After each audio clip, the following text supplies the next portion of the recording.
Du lytter til en podcast fra Stemmer for Ådalen. Programmet er præsenteret i samarbejde med tømmerfirmaet JM og Groundhopping Tours.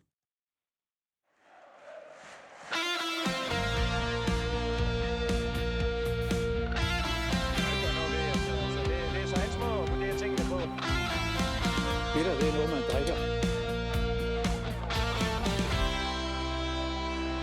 Har I oplevet noget lignende? Jeg har sgu ikke det. Godt. Velkommen til Stemmer for Ådalens SFÅ Helte i et nyt setup. I dag skal jeg tale engelsk med en true legend fra fortiden. En spiller, som faktisk har været ønsket af mange af jer fans, og I kan se det her på væggen, hvem det er. Det er Fernando Derveld. Fernando Derveld, ja. Og jeg har ham på et cam herovre, og jeg vil skifte over til engelsk lige om 2 sekunder. I kan se, Fernando han sidder klar på en linje fra Rotterdam. Og vi skal prøve at komme igennem hele Fernandos karriere og snakke en masse om hvordan det var at være blandt andet i OB, men også i engelsk fodbold og i hollandsk fodbold selvfølgelig. Men vi prøver, og jeg prøver at komme igennem her på den bedste måde, og vi kommer til at hilse på tømmerfirmaet JM og Groundhopping Tours, ligesom vi plejer. Men ja, jeg er meget spændt. Jeg skifter over til engelsk. Hello, Fernando. Good morning, Peter. Good morning. It's so great that you had the time and the will to speak to me today, because you are actually a true legend still here in Odense. Yeah, it's also always a privilege to do something for OB and for you, of course. So for me, it was a no-brainer when you contacted me. It was for me straight. Yes, let's do this. And actually, it's so crazy because on social media, I think last night or 2 nights ago, a fan. I don't know him. I know him from his name, but he's not acquainted to me. I just follow him. He just posted a picture of you, and he said, "Oh my God, I miss Fernando Derveld." And I wrote to him, "Okay, that's crazy. It's been 20 years, and you write that, and in one day I have to speak to you." So it's still a thing, yeah. Yeah, nice. Maybe you can send the picture to me. Send it. Yeah, I will do that. I will, because we need some pictures of you because it's been so many years. So I have to find some cool playing pictures of you somewhere so we can post it. Because you're born in 76, and we have to teach the young guys who you are. Mm-hmm. Yeah, it's a long time, and the generation now is only focused on maybe, let's say, 5 to 10 years. That's it. Yeah. They don't go into history because they live their life, of course, and they think that old is stupid. So we need to teach them. Yeah, and actually, I think you're number 14 in this series of interviews, and I've spoken to some really old dudes and some younger guys. Mm-hmm. They all have to be retired. That's the one thing, and to play for OB. And many of them have said that it's been quite cool to make their children listen to it, because some of the programs have been 2 hours long. And when do you sit down at the dinner table and speak about your career for 2 hours? So yeah. No. Yeah, you're gonna lose it within 5 minutes, but it's good. Yeah, it's good to do that. Yeah, of course, because history is very important. And Fernando, the theme of this series is quite chronological. So we start off with the children stuff and your young career, and then we just go through it. And if there's something really funny, something we can go a little more deep into, I think OB, of course, and then we just do that and talk a little bit of some things. We can talk about the state of development of young players, and we can speak of anything, agents in football or Dutch football. You decide. But as I said, you're born in '76 in Vlissingen. Is that correct? Vlissingen, yeah. Vlissingen. Vlissingen. Yeah, it's a small harbor town here, all the way southwest of Holland. And can you tell me about your when did you start playing, and how was it for you growing up with football? Do you have brothers, sisters, and a father or something that was into football? Or yeah, of course, because my father and mother are from Surinamese descent, so the culture, of course, is there. But my father always played, and it's football in the Surinamese culture is very big. It's the biggest sport they have, and of course you can relate that to Holland because many Surinamese players played in the national team of Holland. So my father was a goalkeeper.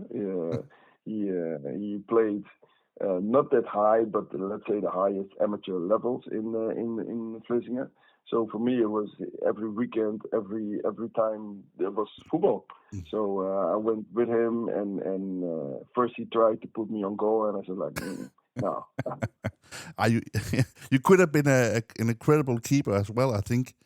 Yeah, but no, I don't like falling on the ground, especially when it's cold and the ground is hard. No. I'm not going to do that. So I liked playing better. And I started actually as a striker because I was always finishing on my father. Yeah, of course. And at the trainings, you always said like, yeah, you play against me because then we get a little bit of the competition, the rivalry. So that's how I started as a striker actually. Because of my height, you think that I was straight into defending. No, I was always a striker. And so I played at the amateur team at my father's place, and it was very quick, as I noticed, of course, that people were already talking about me because I was tall, I was strong, I was very quick at that time. So they put me quick to other levels, you know. So as for example, not if I was 12, they put me in under 14, you know, just high because I could take the level very well.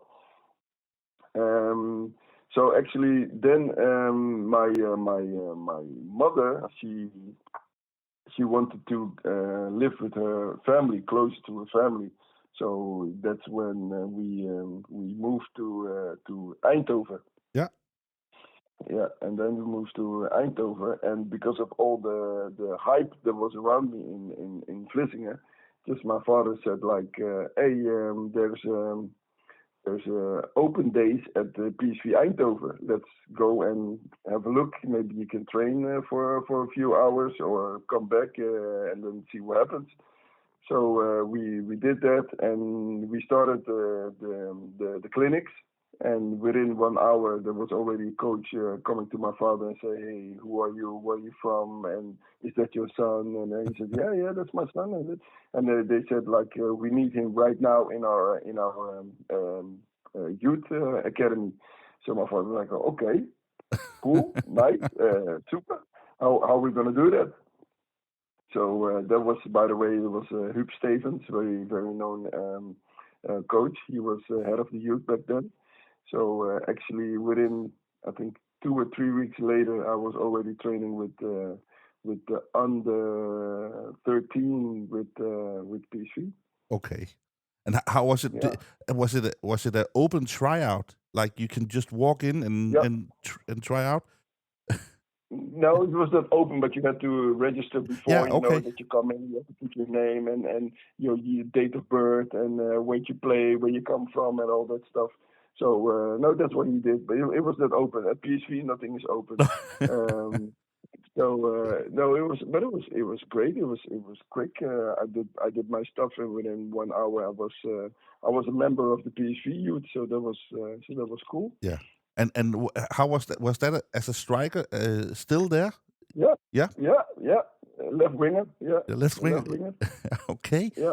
And can you remember? Was your father like? We in Denmark we have some examples of very pushy, very ambitious father. Was it your father's dream as well? And did he like give you the strength and the ambition and the drive? Was it a big family moment that 1 hour? Yeah, it was. He was of course a big fan of me, but he was not pushy in a way that I need to perform every weekend or something. No, he was very disciplined. Yes, that he was. So if you want to do this, you have to give 100%. Don't think that you're already there, and don't think that you're the best player because you're now at PSV at Vlissingen. You were the best player, but now this is a different category. Yeah. But he wanted for me to make sure that if I want to do something, I need to do it 100%. Yeah. And the way that he also could not be that pushy is because my father and mother had to work every day together to get money to get food on the table. So me and my little sister were often alone by ourselves after school. So I had to arrange everything. So I had to be very mature from a very young age already. So when I in the morning had to get the breakfast for me, my little sister, go to school. Then I had to pick her up. Then I had to bring her home. Then some of the neighbors came and watch her. Then I bicycle to PSV, did the training. Then I come home, had to make my homework. I had to make some food for my little sister. And it was a hard knock life. Let's say it that way for me. So he both of them. Actually, my mother didn't like football at all. Okay. No, she didn't like it. And my father, he was like, cool. You're now at PSV, so let's see how far you can reach. Yeah. You know, but not in a pushy way. No. But you're not the first I talked to where you can tell something from the childhood, like from your 5 to 15, some trademarks from your bringing up, where you can see it when you play, because you have always been a tough player with responsibility and putting in an effort every time. Do you see that connection so clearly as well? Yeah, of course. Because I really think that your upbringing is your DNA for the life you're gonna live. You know, if somebody is very rich, he has a golden spoon, a silver spoon. You can give him food, and he will do that for the rest of his life. The intrinsic motivation is not there because he can get it, he can buy it, he can do whatever. But if you're as mine situation, if you come from a very poor and humble background, the only thing you need and can do is work hard and to show everybody that you're better and that you can compete and that you are willing to go the way, to make a good living out of it, because we didn't have much, and also we had to go to school, of course, but to get that's the upbringing of Surinamese people. Don't think that you're going to be a CEO somewhere or whatever. So if you can have a side step with sports, for example, or other things, then take it and go 100%. Yeah. Can you just for all us Danish folks, just talk a little bit about Suriname, because they are connected like within a colony from the Netherlands, and what did your parents live in Suriname and move to what do you say, Holland or Netherlands? Holland. Yeah, Holland. Yeah. Holland. Do they move to? Yeah. Did they move to Holland and then they bring up you and your sister there, or did you also live in a little bit in Suriname? No, it's part of it. It's part of it. My parents were already living together at maybe 20, 25 years old. Okay. So they are born in Suriname, both of them, and they had their upbringing in the youth in Suriname. So after that, they had to go to school, they had to work, and then came the first kid and the second kid and the third kid, and then they were like, yeah, okay, what we're gonna do, because Suriname is a Dutch colony, and yeah, it was very dependent of Holland because of the slavery and everything, you know, Yeah. the years before. So they were very dependent. So actually, it's the same thing as I just mentioned, that Holland was giving a lot of money. So the Surinamese people and the government were thinking, yeah, we don't need to do anything because we can get money from Holland. So why do we need to invest in the country if Holland takes care of that?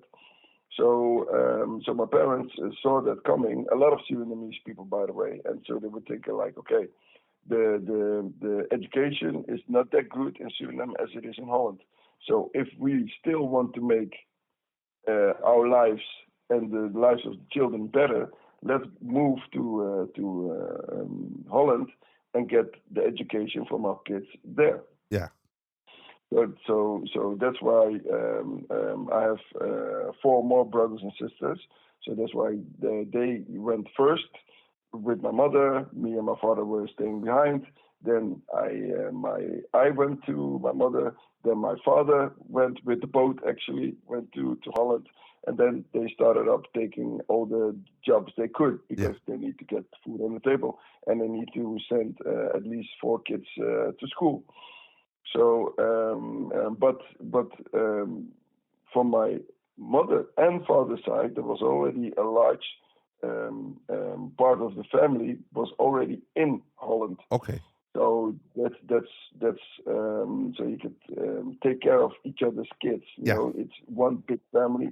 So if the father and mother had to work, then the aunties and the uncles and the grandpas and grandmas they take care of the children. So that's why we started off in Vlissingen, but it didn't work out that well. So the biggest part of my father's family was located in Rotterdam. So my father wanted to go to Rotterdam, but my mother wanted to go to Eindhoven. So that's where they said, like, okay, what we're gonna do?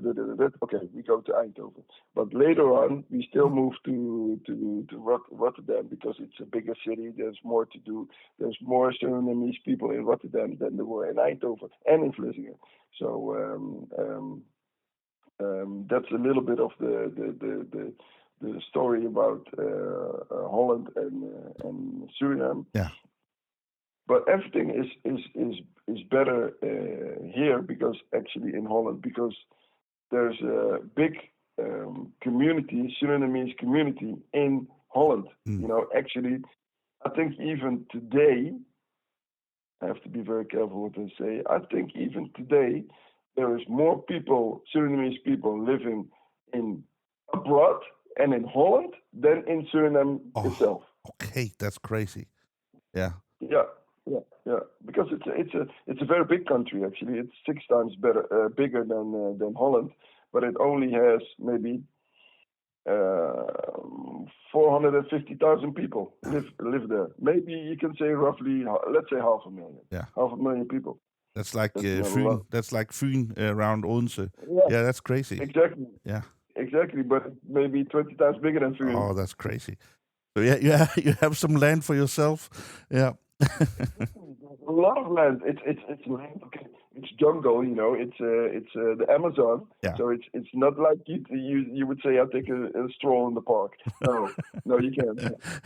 And just for a football context, can you name some of the guys? Because I have so many excellent Dutch players. Is it like Patrick Kluivert? Is he from Suriname?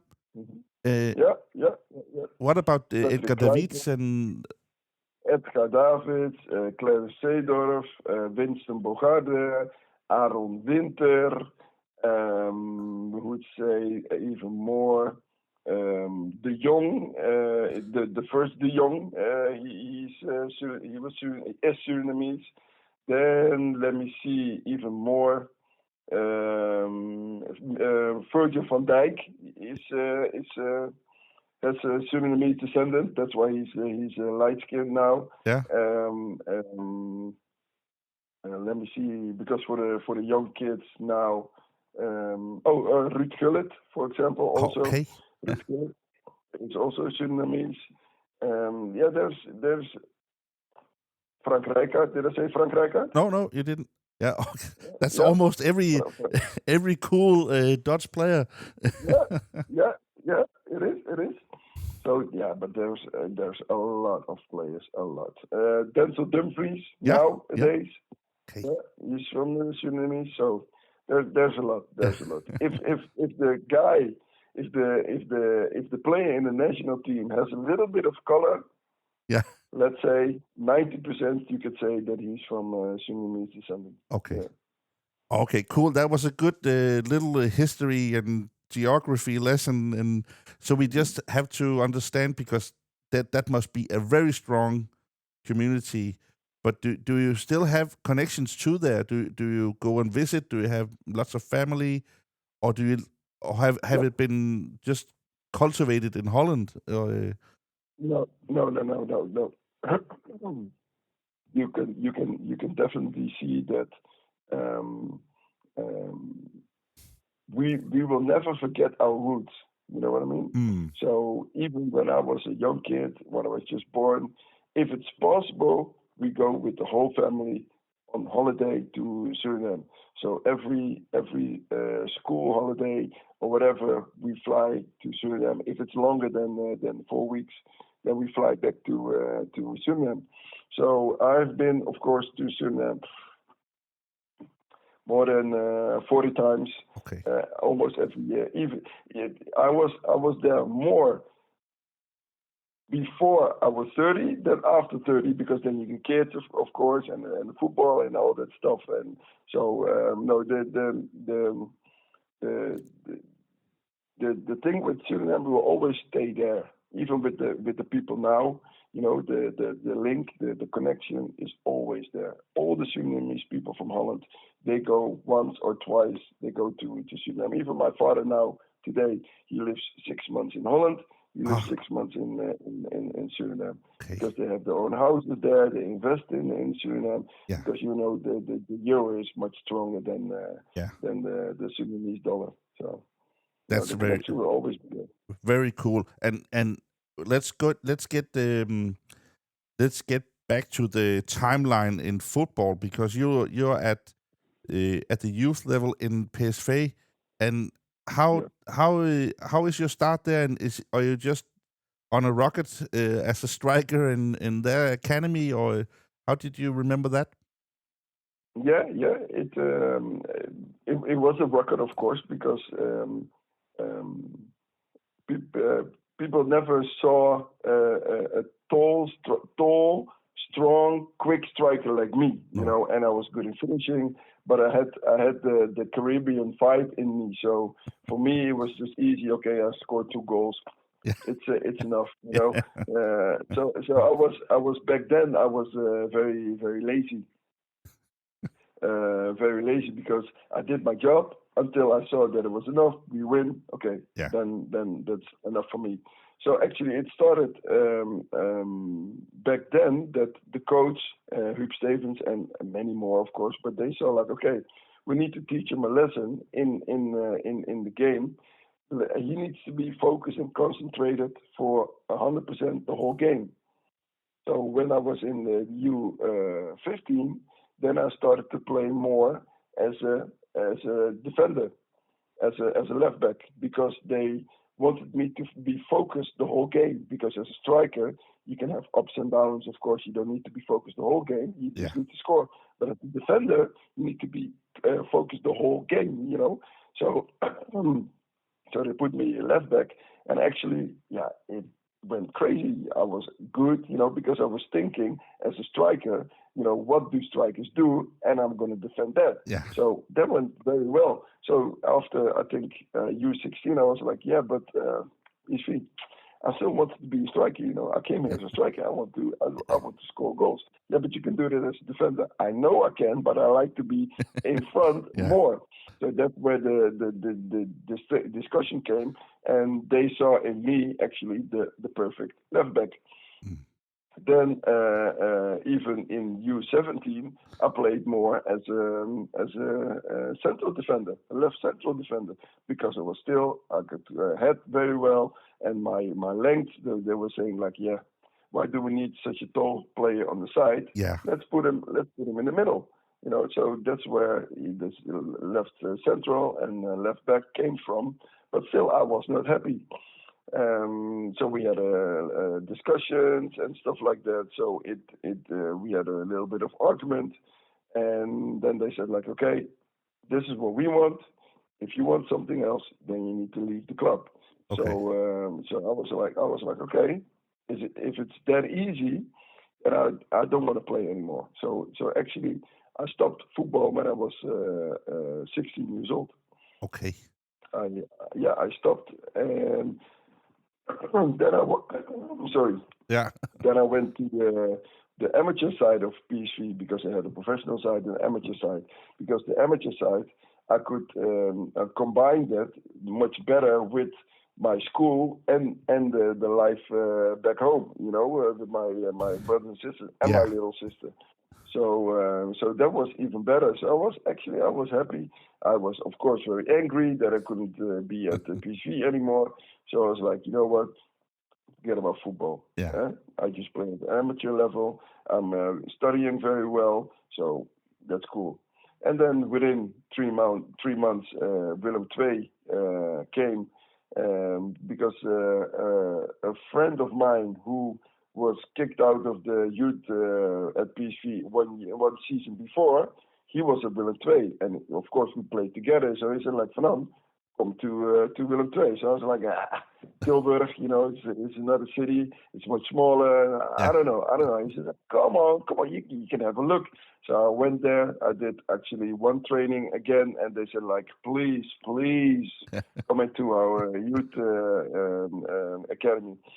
So I was like, okay, let's try. And from there on, then it's skyrocketed. Yeah. Okay. And what in Willem II, what did you? Which position could you bargain your way into? Was it as a striker still? No.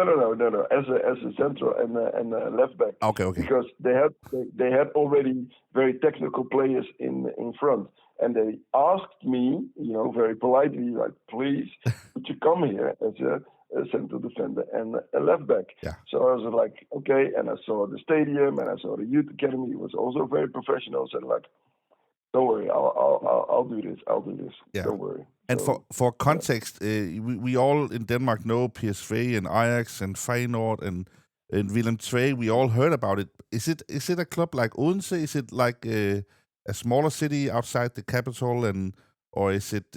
Yeah. Very, very much. You can definitely compare Willem II to Odense. They played always in the highest league, but they were always in the middle of the table. Sometimes they were a little bit up, sometimes a little bit down, but they were always. I think even today, before they relegated, it was a little bit like HSV and Schalke, that they had the longest streak in the Eredivisie as all the other teams. They even called it, in my time back then, they called Willem II the Ajax of the South, because we always played 1-4-3-3, like Ajax did, and we had very technical players, and we were always in the top league, sometimes even playing a UEFA Cup and stuff like that. So you can compare very much Odense to Willem II. And Willem II is that the city name? Or No. The city is called Tilburg. Tilburg, yeah. No, Tilburg. Yeah. It's called Tilburg. Yeah, I've seen that. Okay. Tilburg. Okay. Cool. Yeah. And Fernando, yeah. Sorry. No, and Willem II is because of the king, the king of the Netherlands. Okay. He was a king. King Willem II. Actually, King Willem II. Willem II. Yeah. Okay, that makes sense. Okay, and you, in my research, you also played your first senior matches at Willem II. Is that correct? Because I came there as I think U17. Yeah, I came there, and then like I said, it skyrocketed. So then I went to under 19, and even when I was in under 19, I made my debut already at the first team, at the coaches back then. So it was very, very good for me, and of course my self-confidence to make such a progress, such a development to the first team, because then I saw that it is possible to, be maybe a professional football player one day. Yeah. And then it happened. Yeah, in U19 I got my first contract. Yeah. And did you have anything to do with the Dutch national team in their youth team? Were you on a tryout with that as well on the 15, 17, 19? Yeah. No. It was the first time was in under 15. I think under 15 and under 16.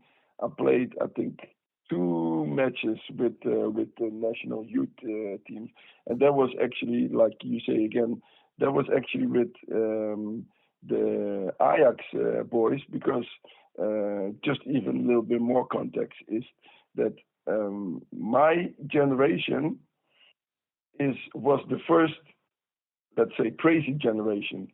So there were 5 players from my team at PSV that made a professional football player, and there were even 7 players from Ajax, the same generation, who made it as a professional player. So there was Seedorf was there, Kluivert was there, Kiki Muzampa was there, Northern Woter was there. I think Menno Willems was there. Let me see, Wendel Witchenhauser was there. There were, it was, the crazy thing is, when we had tournaments, we always made it to the final. Even international tournaments, it was always the final, PSV, Ajax, PSV. Yeah. And we lost a few finals to that crazy team. I think in the youth, there was never a bigger team than the Ajax youth team back then, with all those crazy big names who won the Champions League after that. Yeah, Patrick Kluivert making the last goal, I remember. Yeah. Exactly. But it was crazy because in the youth, he was not that good. Okay. The biggest player from all of us was Clarence Seedorf. Yeah. So even the PSV players, we had, for example, Boudewijn Zender. We had me. We had Patrick Pauwe. He also made it to the national team, actually. Wilfred Bauma, he made it to the national team also. But never one of us made such a big impact in playing football as, of course, Patrick Kluivert and Clarence Seedorf, with winning Champions League 3 times or 4 times with 3 different clubs. Yeah. It's crazy, but it's the same generation. They are all 76. Yeah, that's just crazy, and with the heritage from Suriname, that's just crazy. Yeah. And then you go on. You move on to Haarlem from the Willem II. And And why was that? Haarlem, is that also a Eredivisie club? No. That was first division. Because I was in the team at Willem II that we became second in the league, that we qualify for Champions League. So the coach told me then, you're a youth player and you're doing a terrific job, and you played more than half of all the games you played already, so you're a big talent. But we're now going to play Champions League, so we're going to invest in the team. So we're going to get some more defenders. So we don't know if you're going to play that much as you played now. So I was like, okay, cool, no worries for me. Yeah. So give me a few names that you're looking at, because I am pretty sure that there is no one better than me in the league. So they came up with a few names, and I was like, no, those guys are not better. I know I'm better than that because I have the self-confidence. I know what I can do. So they said like, yeah, but if you're not willing to cut a little bit more in your time of playing, then it's going to be a problem. Then maybe we have to let you go. So I was like, it's okay. If you're going to put me on the bench for those players, no, I'm not going to do that because we play Champions League. I want to play Champions League. I want to play every game. Yeah. And I had that at Odense, the same at Heerenveen. It was the same actually. All the same situation. So I was like, no, I'm not going to do that. Then I'm going to move. Yeah. And then I went to first division because my deal. I stopped so quick, and I stopped really at the end of the season that all the other teams were full already. So I had to take whatever I could. Yeah. So I went to Haarlem in the first division. So and it was a cool time. It was a nice time, but it was not the same as Eredivisie, of course, as the highest Superliga. So that's where I went to England. Yeah. And it's quite funny because in the period you play in Haarlem, OB or Odense was down as well in first division. So that's you were synchronized, yeah. okay, nice. And what's the story about Norwich? Did you back then? Did you have agents and stuff? Did you have people working for you? Did you want to go to England? Was that a target for you? Yeah, no, I was a little bit fed up again with how football works. You know what I mean? For me, it's just very simple. If you look at intensity, if you look at work ethic, if you look at quality and talents, just always put your best players. Don't come with all that politics and all that. He's my friend and he has to play, and this agent is better and bigger and blah blah blah blah. No, just put the best players, please. Yeah. And that's where I get a little bit rebellious. Like the higher you come, the more you can see like, hey, actually it's more about the money than it's about football. So actually, I had to make that switch and like, okay, you can do two things. You can kick against everything, or you're going to show people that you need to be in the squad. Just work hard, forget about all the politics. If sometimes it doesn't go your way, don't care, just shove it off your shoulder and continue. So maybe that was the maturity in me back then. So that's why I thought like, okay, cool, I'm gonna do this. Yeah. And was it Norwich? How do they find you? Because I don't think the scouting and the like the data and all that stuff. How did they find you? No, there was my agent. My agent had more players, of course, and one of the players, a left winger. Yeah. He went from the first division. He went to the championship with Norwich in England. So then my agent said like, okay, I have another left back. If your left side is weak, I have another left back. So maybe we can do a double deal. Yeah. And then the club said, yeah, good, terrific, super, just bring them along. They made the double deal. So me and that guy, he was a left winger and I was a left back, and it was very cool because then I can just talk Dutch to my winger. That was easier in the communication.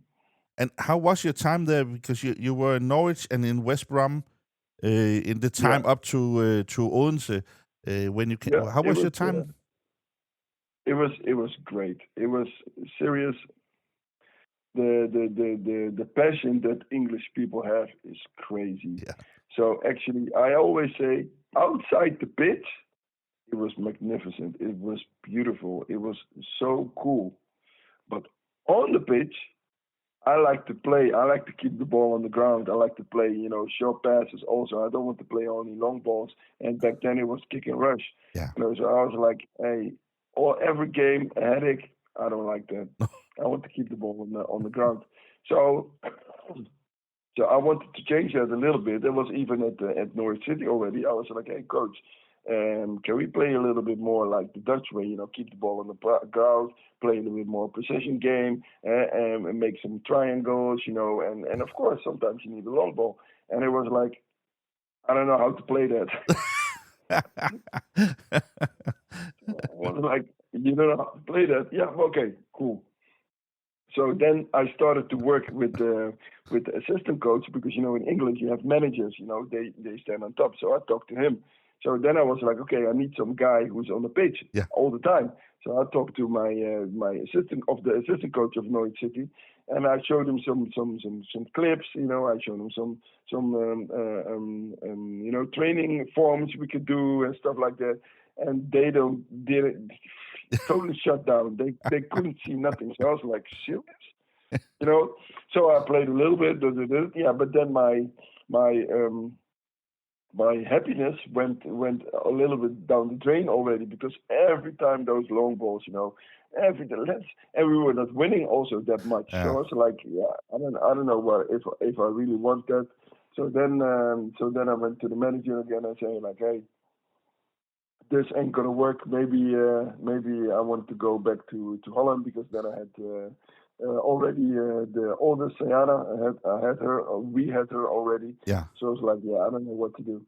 And then suddenly West Brom came from my agent, of course, and then they wanted to rent me. So I was like, first, okay, I first would like to talk to the manager, to the coach. Yeah. So he said like, yeah, we have already a Dutch player there, and he played at Ajax, Snake, so we play a little bit more, position play and so on. I said, good, well done, let's do it. So when I went over there on loan, the coach was very much into his structure of the players who would play. Yeah. He doesn't substitute that much. So I was working very hard on the training pitch, but I could see very soon that I don't know if I'm gonna win it with the guys who are playing now. So maybe they just took me as a number 2 or number 3, and I don't do those numbers. I do only one. So I was again like, I don't know, what shall I do? Talk to the agent, talk to back then my ex-wife and stuff like that. So I said like, we don't know. Let's see what happens. But if you can go back to Holland, we will. So I said like, okay, cool. Yeah. And then there was the other the OB friend who I played with at Norwich City. Was that's why I'm looking at the shirt. Yeah. Was Stil Nedergaard. Yeah. Do you have him as well? No, we don't have him up. Yeah. No. We have many Nedergaard shirts as well. Yeah. But Stil Nedergaard, he invited me. He said like, Fernando, please, come and have a look in Denmark. Come and look at my old club. Odense, it's great, and they need a player like you. I've been playing 3/4 of a season with you, and you will fit in actually correctly because you have the Dutch way, and we talk a lot about football because I had a good connection with Steen. We think the same, so please go and have a look at Odense. And then Truls back, he called me and say, come and have a look. We heard very good things about you. So I was like, where's Denmark? So he said like, all the way in the north. I said in the north, but that's cold. He said like, but not that far in the north. So I said like, okay, how far is it driving from Norwich? Yeah, maybe 10 hours or something. Yeah. 10 hours? And then he was like, please go and have a look. And then, what's it called?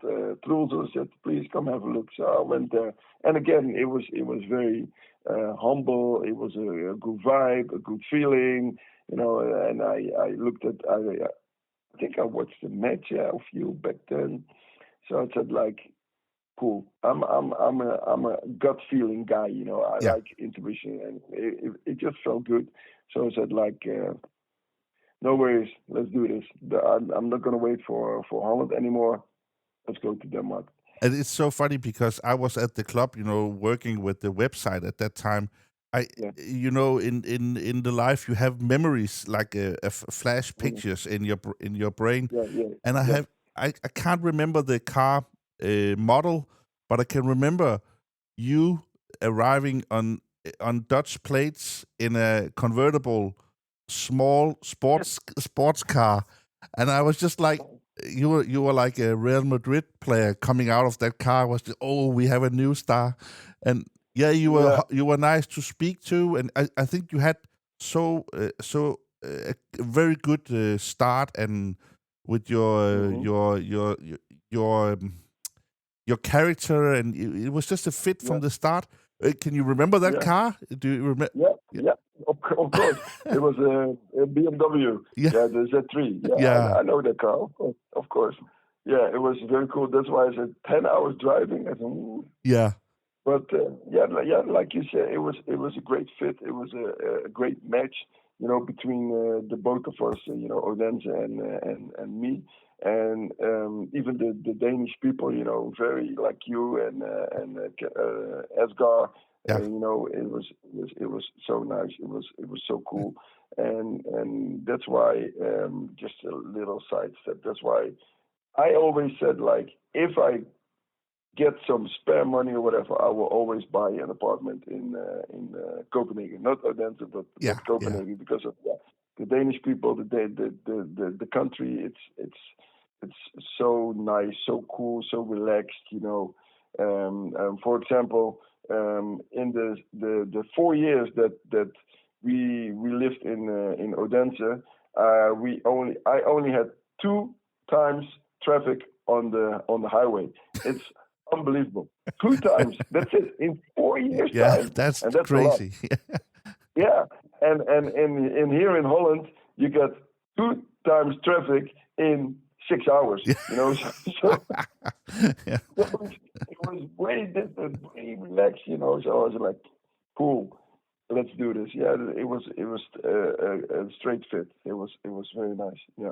Can you remember back then when you arrived down in Ådalen in the training ground? Because it has been a speaking topic for us fans and also the people working there, the players, how old and worn down and small it was. They have built something better, but it's still kind of small. But how did you see the facilities and the pitch and the stadium, and how did you feel about it when you first came?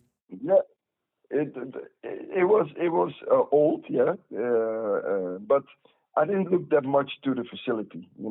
For me, it's very clear what happens on the pitch. That's for me the most important, because that's what I came to do, to play on the pitch. So for me, how the stadium looked or how the training ground looked doesn't matter for me, because I was at PSV, everything was great. At Willem II, it was a little bit less. Then I went to England again, it was great. Then Odense, it was a little bit less again. So for me, those things, no, I don't look at that. I played my whole career is actually always like that, being at the top, having a little bit less, being at the top, having a little bit less. But for me, as a person, as a character, doesn't matter. If I feel good, my family feels good, and what happens on the pitch, those 3 things is the most important. So how did you feel about when you see modern football? When I saw a YouTube clip from MLS, the US Soccer League, and it was like a Manchester City training ground for a pretty shitty team in MLS. And do you think that the players are too privileged? Do they lack the mentality of just putting in the effort on the pitch? And do they focus too much on cold showers and laser treatment and nutrition? Do they have that gone too far? Maybe. It's not going too far. It is how you implement it. You know what I mean? So even the facilities. So let's say the training ground. if you stay humble and make sure that you tell the players every day that it's a privilege for them to be there, Yeah. and to say that, hey, look, it's very easy because we have another 500 players outside the door, knocking on the door. So you're in now. If you want to stay there, good. And if you can go further to the nutrition, performance nowadays, medical, it's just how you implement it. You know, it's the way the club and the coaches think about how we can use it as a tool.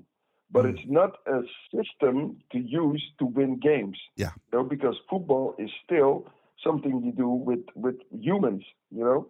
So of course, if you have eaten good, if you've slept good, and your well-being is okay, you feel fine and you can play good, you know. But the way you play, the way you see, the way you read the game, the way you pass, the way you sprint, the timing and everything has nothing to do with all those things. No. You know what I mean? So how do you implement it? Because actually, it's a very good question. I've been at Feyenoord here, and I've been now at ADO Den Haag. So if you see those two clubs, Feyenoord is all about the implementing, the food, the performance, the mental stuff. That's their starting point. ADO Den Haag, the starting point is the player itself by their qualities and the talents. And I like that more. You know, I want to use all those stuff as a tool to make the player better. But it's not my starting point. You know what I mean? And of course, nowadays, it's all about data. You know, they have the things at the back, the heart rate, the blood pressure, even the vitamins that's inside, the kilometers, the sprinting, the braking, the turning, everything is inside. So they can have a great map about everything, but what has that to do with all the different opponents you meet? You know what I mean? Yeah. That's not in those little things, you know? So for me, use it as a tool to get even better, but it's not the starting point. That's how I feel about it. And of course you need it. Nowadays you can even track how big the steps are from the players when they are sprinting, and it's just too much. Let's go back to, you know, passing the ball, your first touch, the ball off a long ball, heading, you know, and putting all the intrinsic motivation is, I think, one of the biggest things that make players better. Yeah. It's pretty rare that it is data who is driven, Harry Kane at Bayern at the moment. He's he's playing on pure heart and talent, of course. Of course. And Fernando, then you get on with the games in Odense, and you're playing, and Odense have been, you know, like the history in Odense. We have our new studio here with all the posters from OB beating Real Madrid and all that stuff. And then you were a little bit hurt at the moment when you came. We have been promoted again, and new coach with Troels Beck, and then you get to a cup final. How was that for you to be on somehow a winning team? Yeah, no. You know, the I think the connection and the timing with Odense, with Troels, with where I was standing in my development, where Odense was coming from, their development as a club. You know, they already get Niels Torborg. He took over the club, everything. So the timing, everything just clicked, and it worked. You know, so to go that far into the cup final and to win it actually was just the result of all the working and preparing before that. Yeah. That's what I really, really believe in. And it was a great cup final, and I never forget the stadium and even the goals with Denne, everybody, everything. It was so perfect that the synergy that we had back then with everything in it, it was rare. It was very rare. Yeah. And can you remember the game, and can you comment a little bit on your teammates and was it the biggest game in your career that day until that? Was it a big event for you playing in Parken in front of 35,000? Yeah, of course. Yeah. Of course. I played in bigger stadiums. Even here in Holland, I played at Willem II. I played at the Kuip. Yeah. And nowadays Amsterdam Arena. Even in England, I played in Ipswich. You played in Nottingham Forest, Blackburn Rovers. So yeah, crazy stadiums. But that game was I would say it was legendary. Yeah, because the whole way to the cup was crazy. All the fans, all the buses. We went there. I think in the morning. We slept there again, ate, and then we drove to the stadium. And it was crazy. We walked into the stadium. It was so cool that one side of the stadium was blue, and then 3/4 was all from Copenhagen. It was so nice. And as a football player, that's where you live for. Those games I loved to play that game. Those games you can ask Truls back. I love to play those games, and that's where you need to be even above yourself. You need to bring maybe 10 or 20% more, because we had a great team back then. I think Mika Hemmingsen, Karsten was there, Dennis Siem, Jan, what's it called? The center defender, Sonsen, I think. Where did you play? Did you say? What did you say? Jan, who his Achilles. Jan Sørensen. Yeah, exactly him. Yeah. I think he was there. Søren Berg. Was Søren Berg, Kasper Delgas, was he there? Miti and Timbo. Yeah, Miti, Timbo, Karim, Zaza was there. I just remember that because my focus was, of course, on defending, that the African striker from Copenhagen, he was there. What's his name? Zuma, exactly. Yeah, I was focused on Zuma.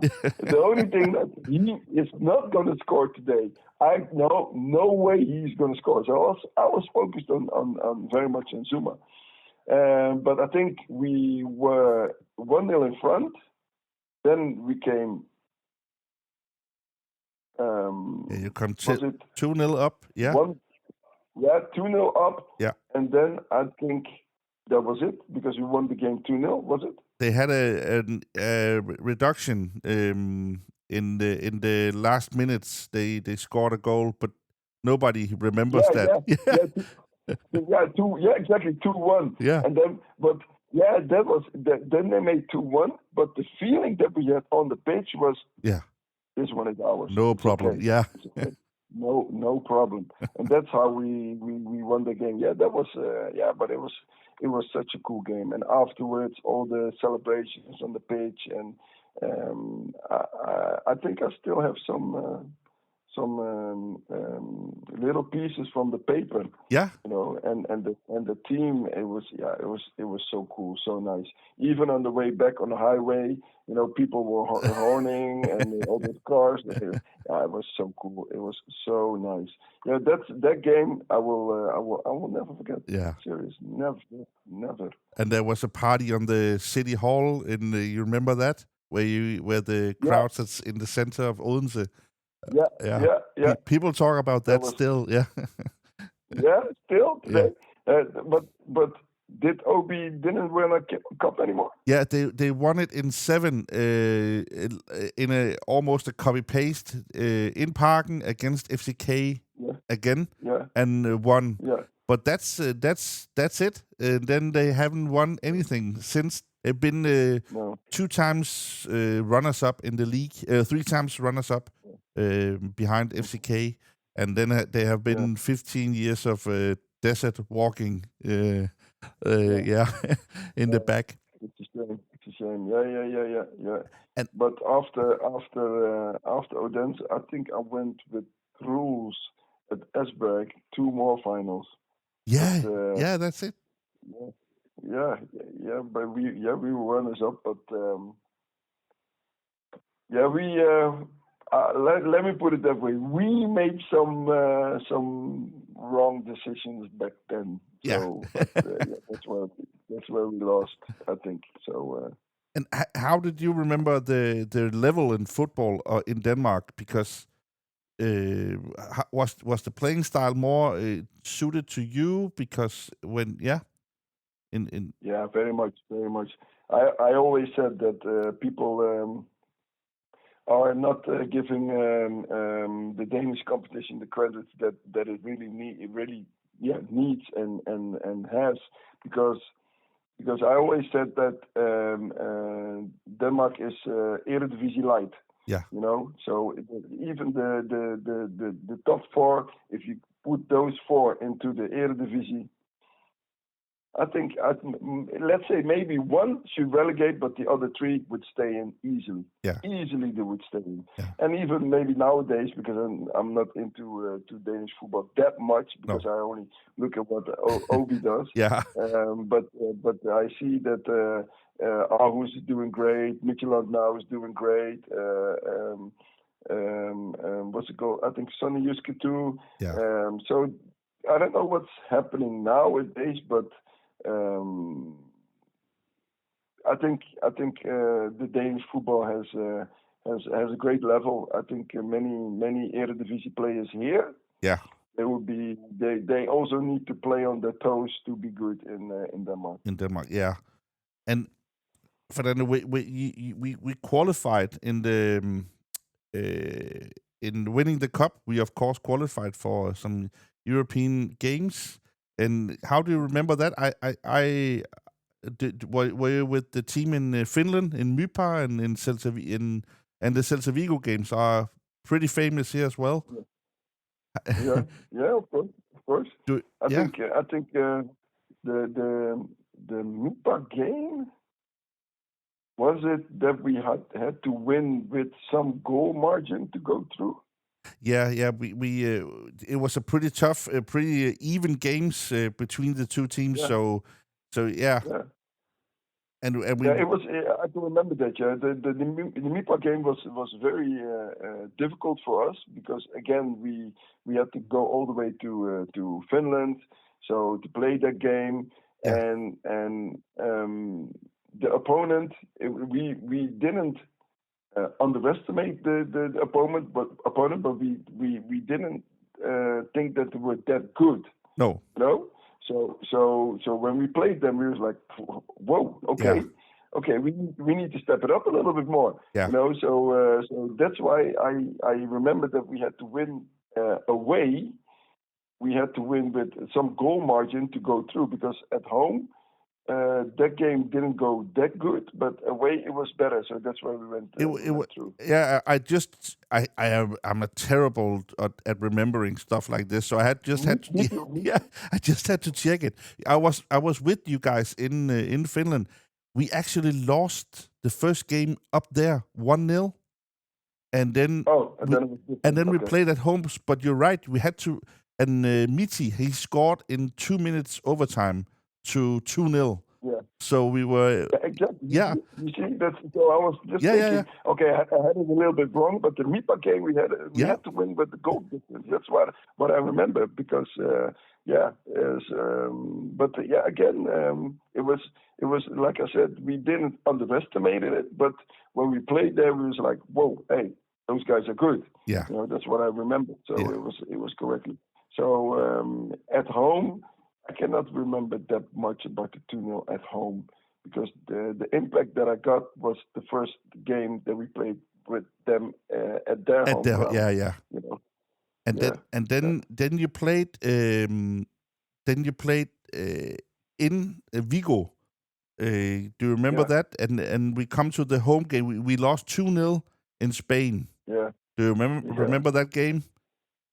Everything I remember about that game because actually it was a very good game for Obi, but it was also a very good game for myself because when we played Celta Vigo, that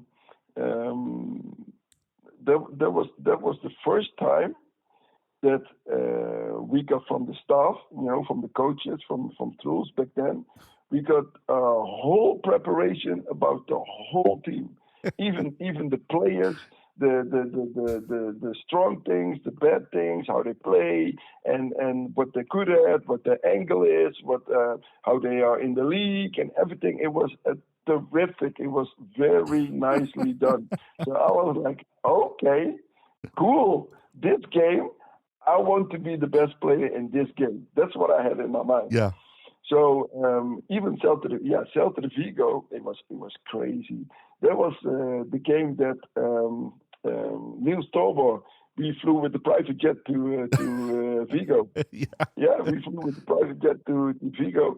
So we were there, and then I was thinking about myself like, hey, you need to rest. You need to rest very good because if you want to play good against those kind of players, hey, you need to be good. Yeah. So at the stadium, or in the hotel, I slept a lot, slept. Then we had boardroom, meetings, about the opponent again, this and that. So I was very particularly listening. Okay, cool. Then we went with the bus. We went to the stadium. Nobody was on the street. Literally, nobody was on the street. So it was like, is the game going through? Is it cancelled? Why is there no people on the street? What's happening? So even we went to the locker room.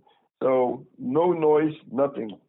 We went into the stadium, to check the pitch, in the front, before the game, just before the game, 2 hours before we went, and we just looked.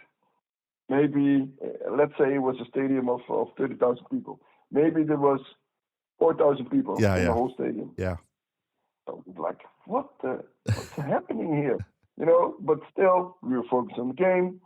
So I checked a little bit the grass and looked at the stadium because you don't want to be not being comfortable playing in a stadium with the fans and everything. So you tried straight up to get the atmosphere in so you can feel comfortable. So that's what we did. We went back inside. We came out for the warm-up. Full stadium. Everybody booing, throwing. The stadium was becoming full within 20 minutes. The stadium was full. Yeah.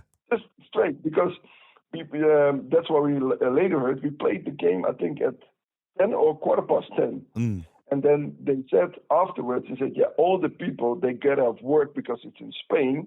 They get off work 9:30. Yeah. So when they get off work, they go straight, all the people, to the stadium. And then they go and say, that's why the game is so late. So I was like, So I came to do the warm-up. It was so cool. The whole stadium was full, booing, everything. And that's what I like. Yeah. So we did the warm-up, everything. Then we went back inside. And then we saw the starting 11 from them. We saw it.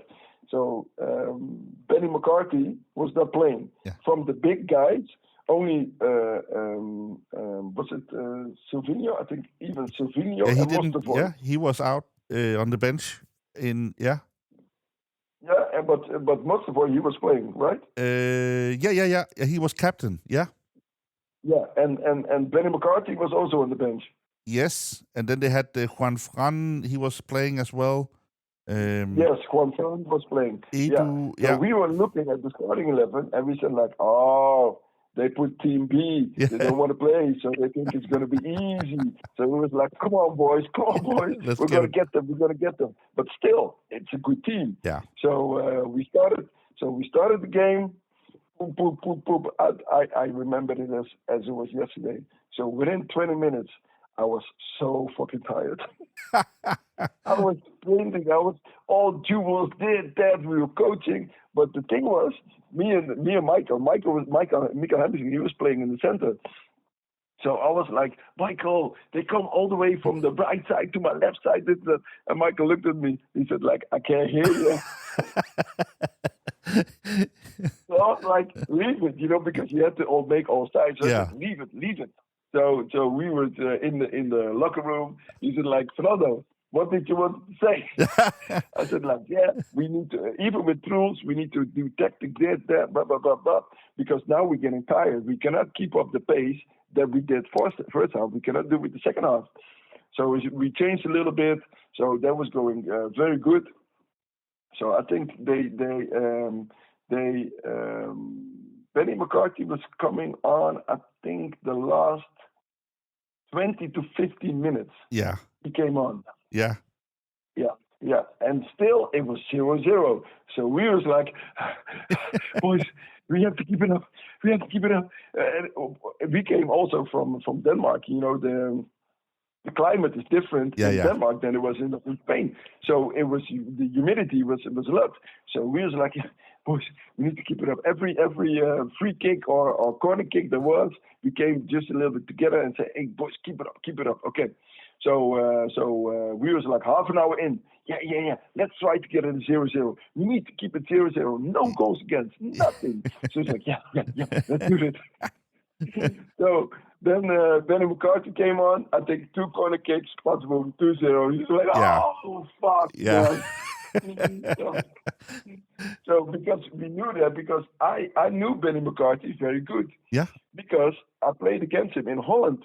Because he played at Ajax. So I knew him. So I was already like, okay, if he plays, I know exactly what to do. But he didn't play. So that was good. So when he came in, it was also, we had him, as a striker. But 2 corner kicks. Yeah. 2-0. So we was like, then all the energy, everybody was, yeah. We were finished. So when we went back inside, we still said, like, okay, it is 2-0, but the way we played, first of all, is how we need to play into the league. Yeah. This is how we can play. This looks good, so we can do it. So we need to keep it up. Then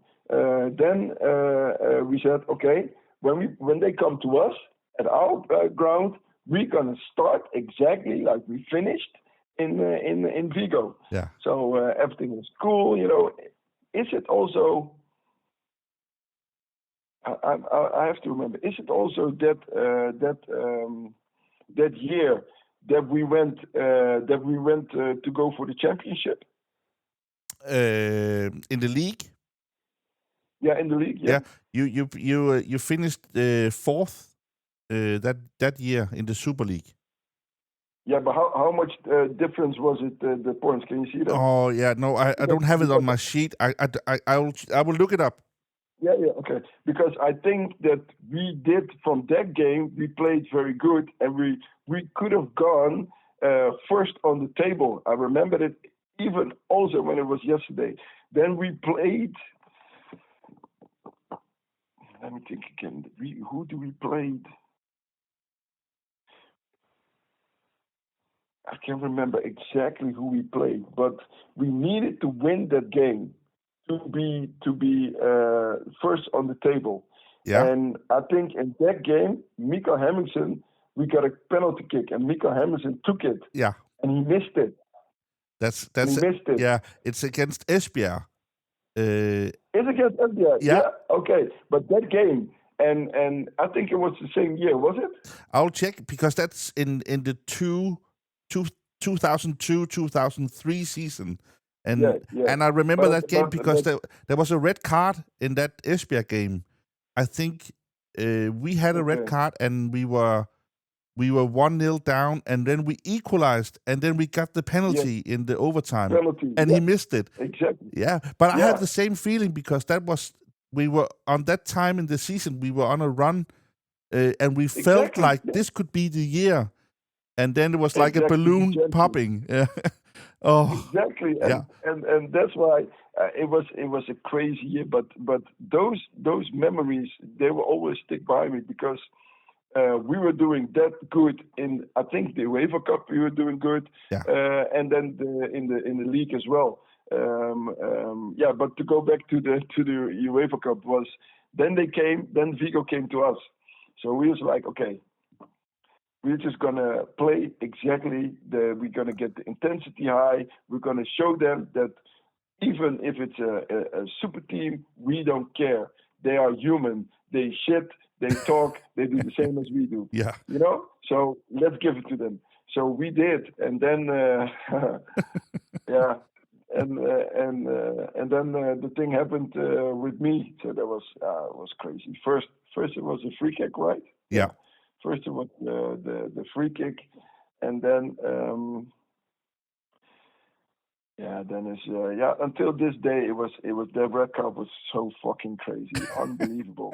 And I remember it because he got played, the striker got played on the line, and he took a wrong first touch, Yeah. So the ball slipped under his foot. So I came straight towards him, but because I was coming from an angle, and he was going the other way, so I couldn't turn anymore. So I had to go. I had to finish my bend, my run the other way. So, and I didn't look at him anymore because I was looking at the ball at this side. So when I wanted to block the ball, then he made a tackle towards the ball. So I stepped on his thigh. Yeah. And I don't see him or whatever. How should I do that? And then I was like, okay, you can give a free kick. Maximum, it's his thigh. Maximum a yellow card. And red. I was like, what? Yeah. That was crazy. That was crazy. And it was 2 minutes after the free kick. It was so fast. It was like minute 63 and minute 65. That's crazy. Yeah. So I don't even remember. Then my memory was blocked. After that, I can't remember. Remember what happened. That's actually still a legendary game in Odense. We played in some years later. We played many European group matches because they put a lot of money into the team. So they had like 30 games with all sorts of teams. But this game is a classic in many ways. Also, the free kick. Was it something you practiced? Was it a plan that you would take that? Yeah. We practice on it. So because I can't exactly remember why suddenly I had to take the free kick, but something happened in the weeks before, and Troel said to me, "Okay, Fernando, you have a great left foot. You're going to be taking free kicks also." So I was like, "Okay, cool, but you need to practice. We're going to practice almost every game of every training after you're going to take free kicks." So I was like, "Okay, cool, let's do this." But towards the UEFA Cup game, then we knew that as a team and to score from open play is going to be difficult. Yeah. So we need corner kicks, we need free kicks, throw-ins. We're going to look at all those stuff to maybe have an edge over the team. So I was like, okay, that game, maybe a free kick would be good. So I trained even more in those 4 or 5 days before to take the free kicks every time, different on the training. But we was of course with Mikael and what's his younger brother's name again? Karsten. Karsten, and with Beo back then, and Steen. Was Steen back there? Yeah. Steen, he was not playing the home game. I don't think so. No. No, but he was there in the team. Yeah. So we said like, okay. you do that, you do your stuff. Do we need to make a wall? Because there's a lot of players. Yeah. They help me and other players to help to get the free kick.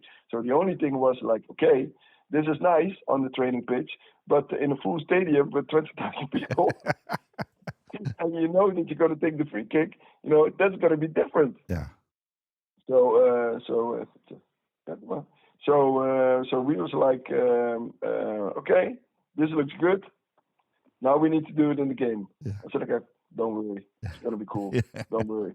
So when the free kick came, and it was crazy. It was exactly the spot that we trained at the guys. It was exactly there.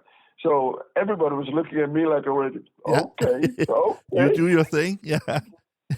Yeah. So I was like, okay, shit. Heart was bouncing, everything. So I took the ball, put it up, take my few steps like I always do. So I was like, first of all, many things go through your head. So I was first like, okay, what am I going to do? Am I going to do the same as on the training ground? Or maybe they had a scout who came and look at it. Shall I do it different now? Or whatever. The whole thing. So when I was walking backwards, I was thinking, okay, you need to make a decision. So I said, like, I always did it on the training. I'm going to do exactly the same what I did on the training. So I just walk backwards and then take my time, get the heart rate down. Don't look at the goalkeeper, only look at the wall. Yeah. Then I said, okay, hit it. Yeah. And they went in. It was crazy. It was almost perfect, as the ball went. Yeah. But if you look at the goal, the wall just they all look at the ball, and if somebody would do their back or their shoulder or their head, they could have just had the ball because it went just less than half a meter around the wall. Yeah. It was so nice. It was so cool. So but there was the 1-0, and then the stadium, they erupted. It was crazy, and we were also very happy because we was 1-0 in front, and we knew because they played with the best team at our home ground, because they was like, oh, okay. So we was like, okay, now we're gonna bring it on. Yeah. And then then something happened after that. Yeah.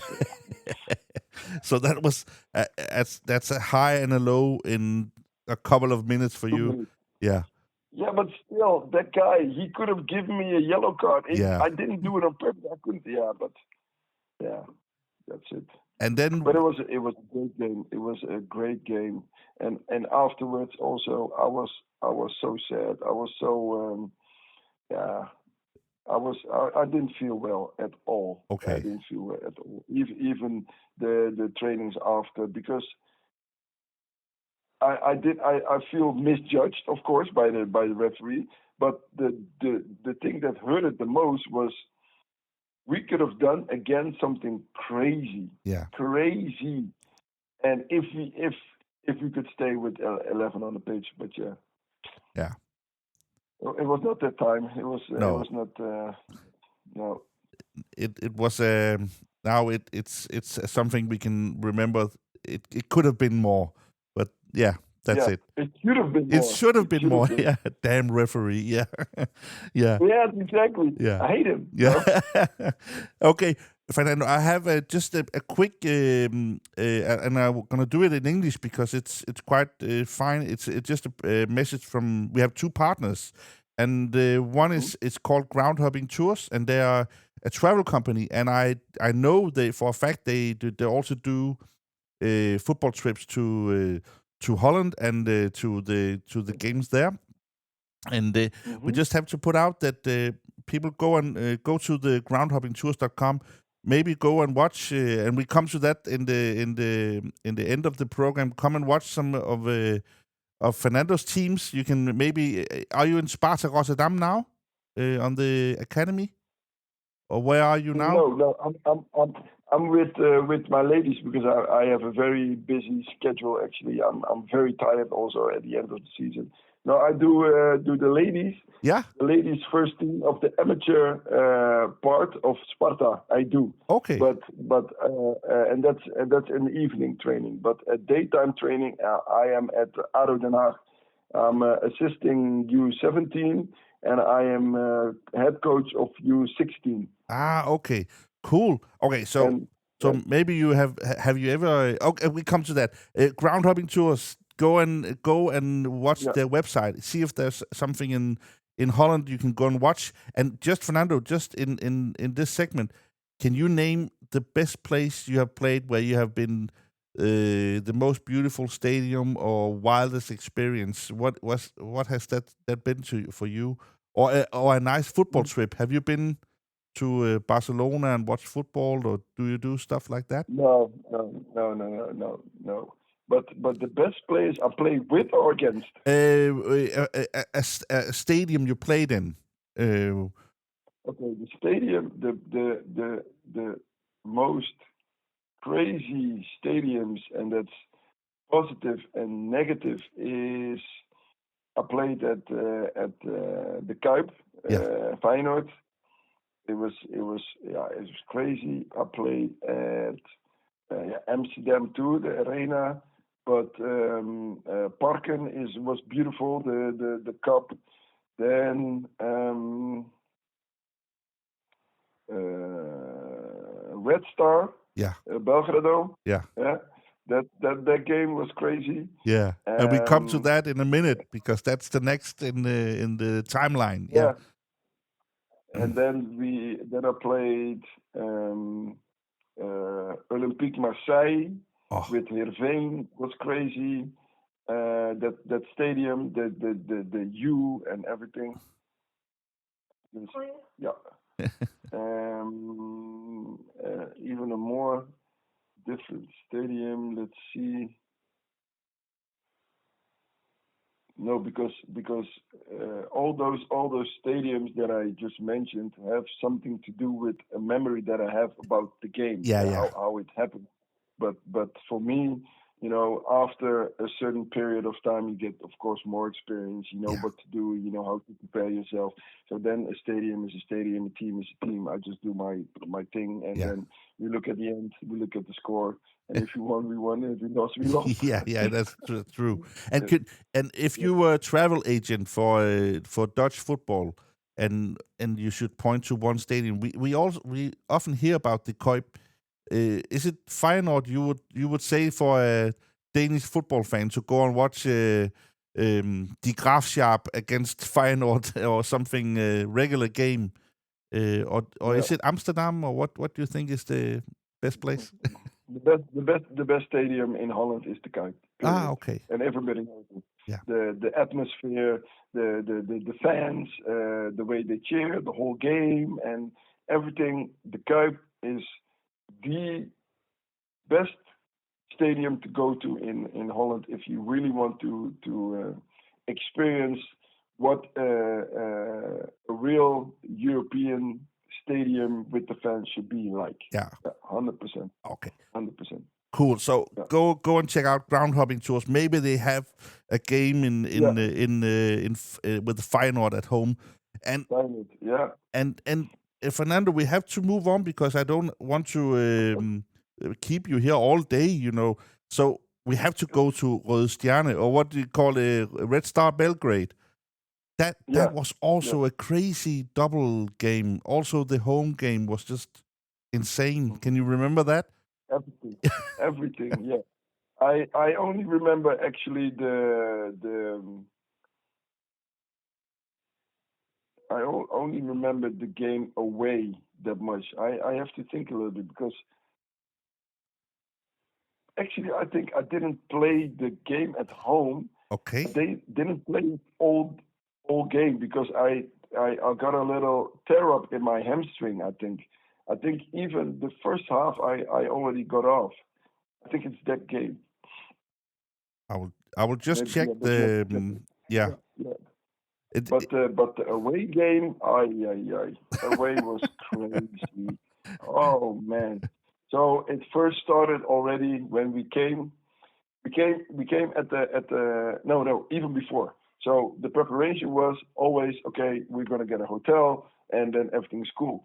So, but we had to come into we had a meeting about the game. So they said like, Obi said like, okay, boys, we need to be very relaxed when we get there. No sudden moves, no crazy things, because at the highest level of the hotel, some president is going to be there. So the security is going to be maximum. So we was like, okay, cool, nothing to worry about. So, but it was strange that we had a meeting about that. Yeah. So we took the bus and we came to the stadium. It was over to the hotel, and it was at night. So suddenly we sit there, and maybe let's say 500 meters from the hotel, we sit in the bus. The bus was driving slowly, and then we saw all red dots in the bus. So all red dots. Okay. Yeah, it was crazy. So that means that we were guys from the military and the police. They had the rifles, and they were just pointing at us because the president's there. So we was like, "What the fuck is happening here? I don't want to die." Everything. So all the red dots, and then the closing came to the stadium with the bus, and then the more red dots were in the bus, and then I think maybe at 100 meters from the bus, boom, all the red dots were gone.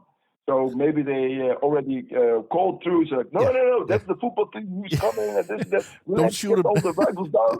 Yeah. So we was like, whoa, in the bus, like, we made it.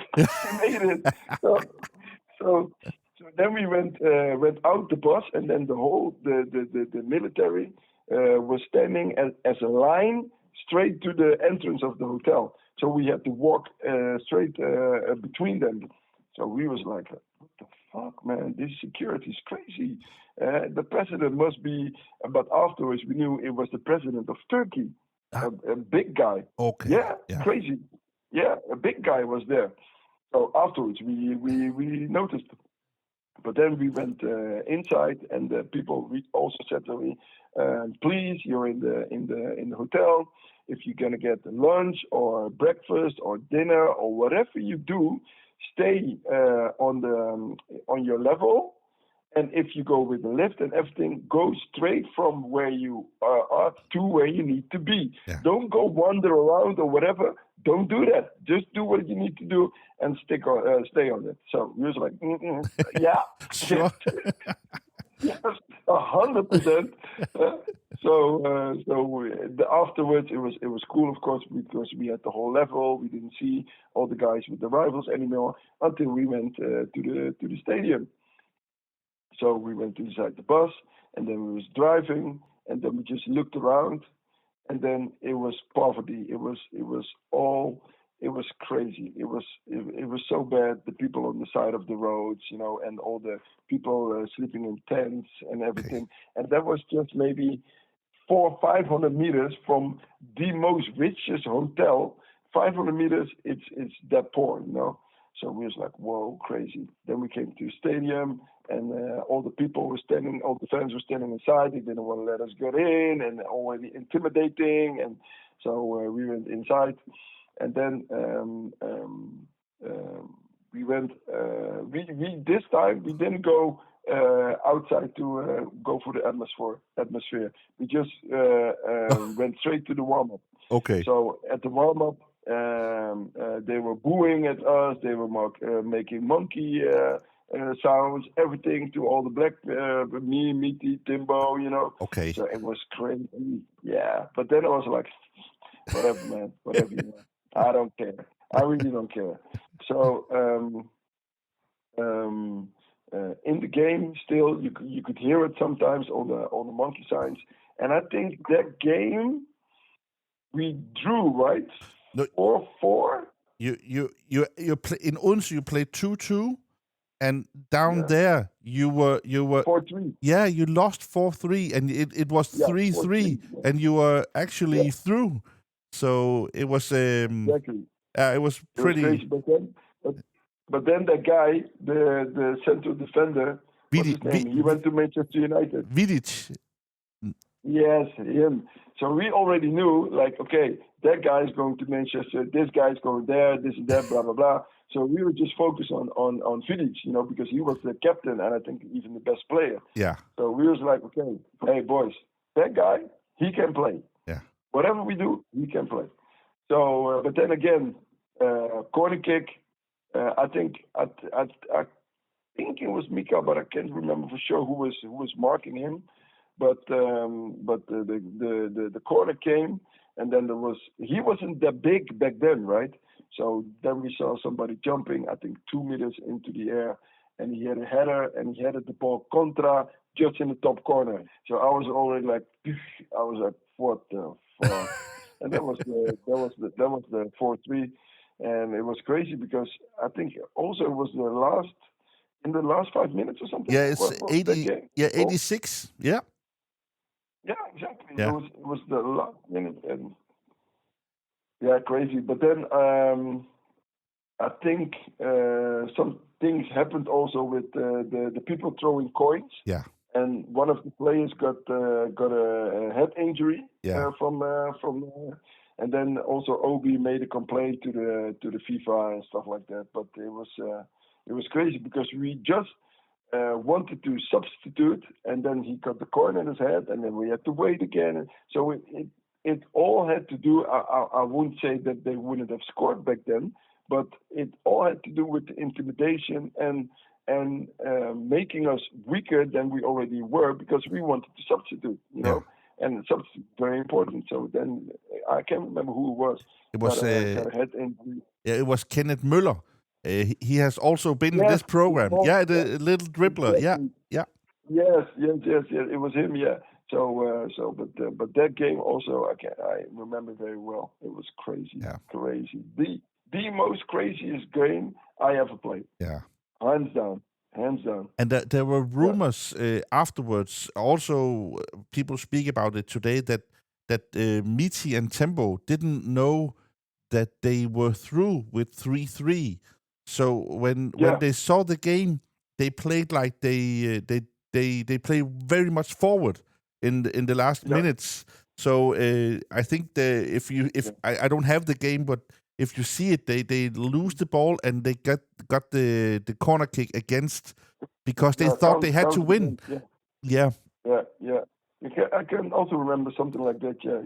But just misunderstanding. Yeah, exactly. But that's in the game because you can get lost very easily in such games. Yeah, because the whole preparation, the whole way to the game was already very, very crazy. Then you see the military, you see the guns, you get all the meetings, you see all the poor people. Then you get to the stadium with the fans being crazy.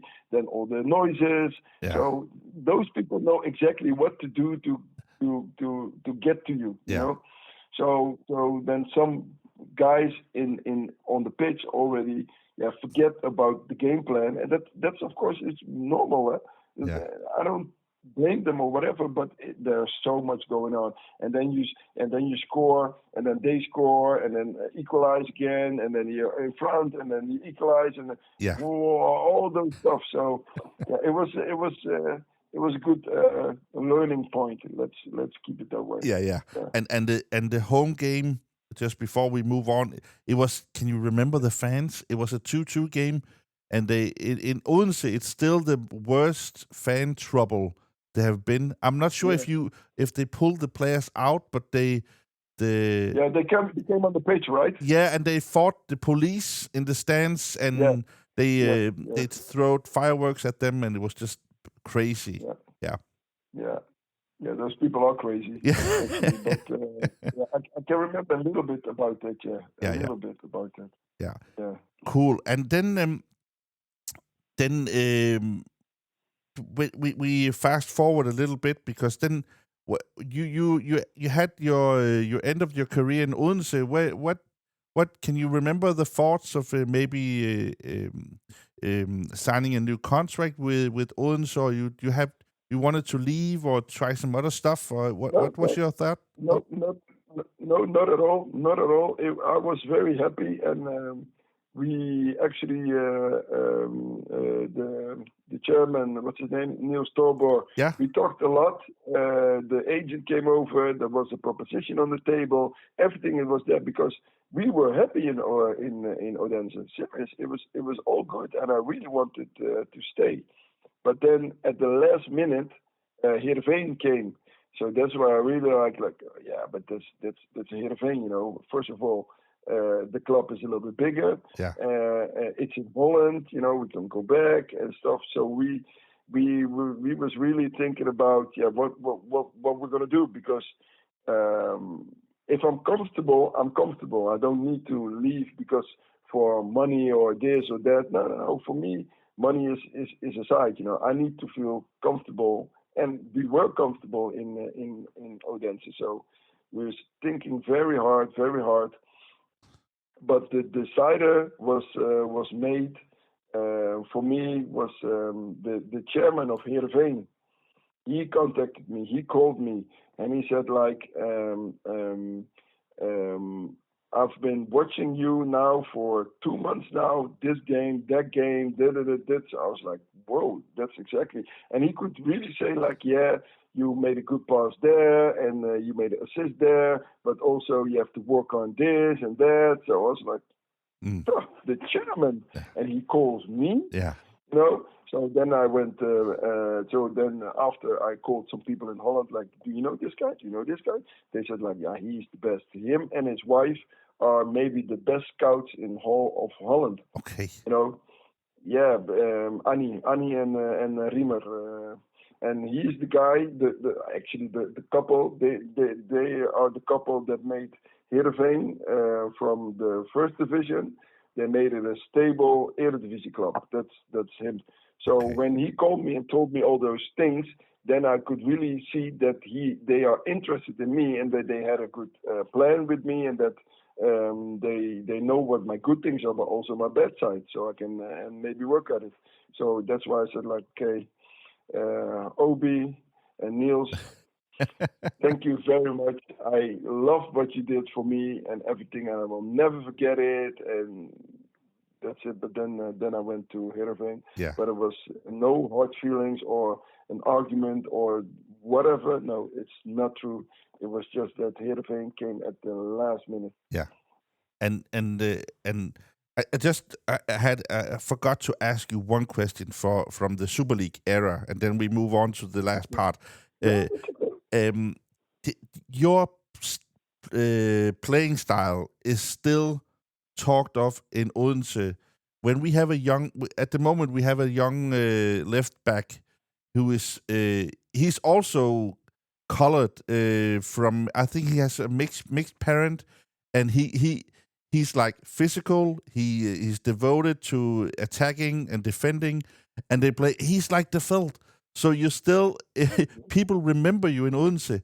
And can you just talk about the physicality, because I remember you're playing against, maybe I'm wrong, Mohamed Zidane from Midtjylland, or you had some clashes where it was just fireworks, just car crash, just people smashing together.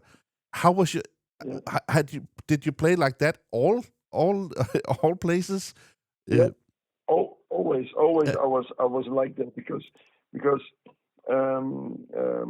especially when you are at that high level, you need to get something that you're better at than your opponent. And me, it was my physicality, my strength, my speed.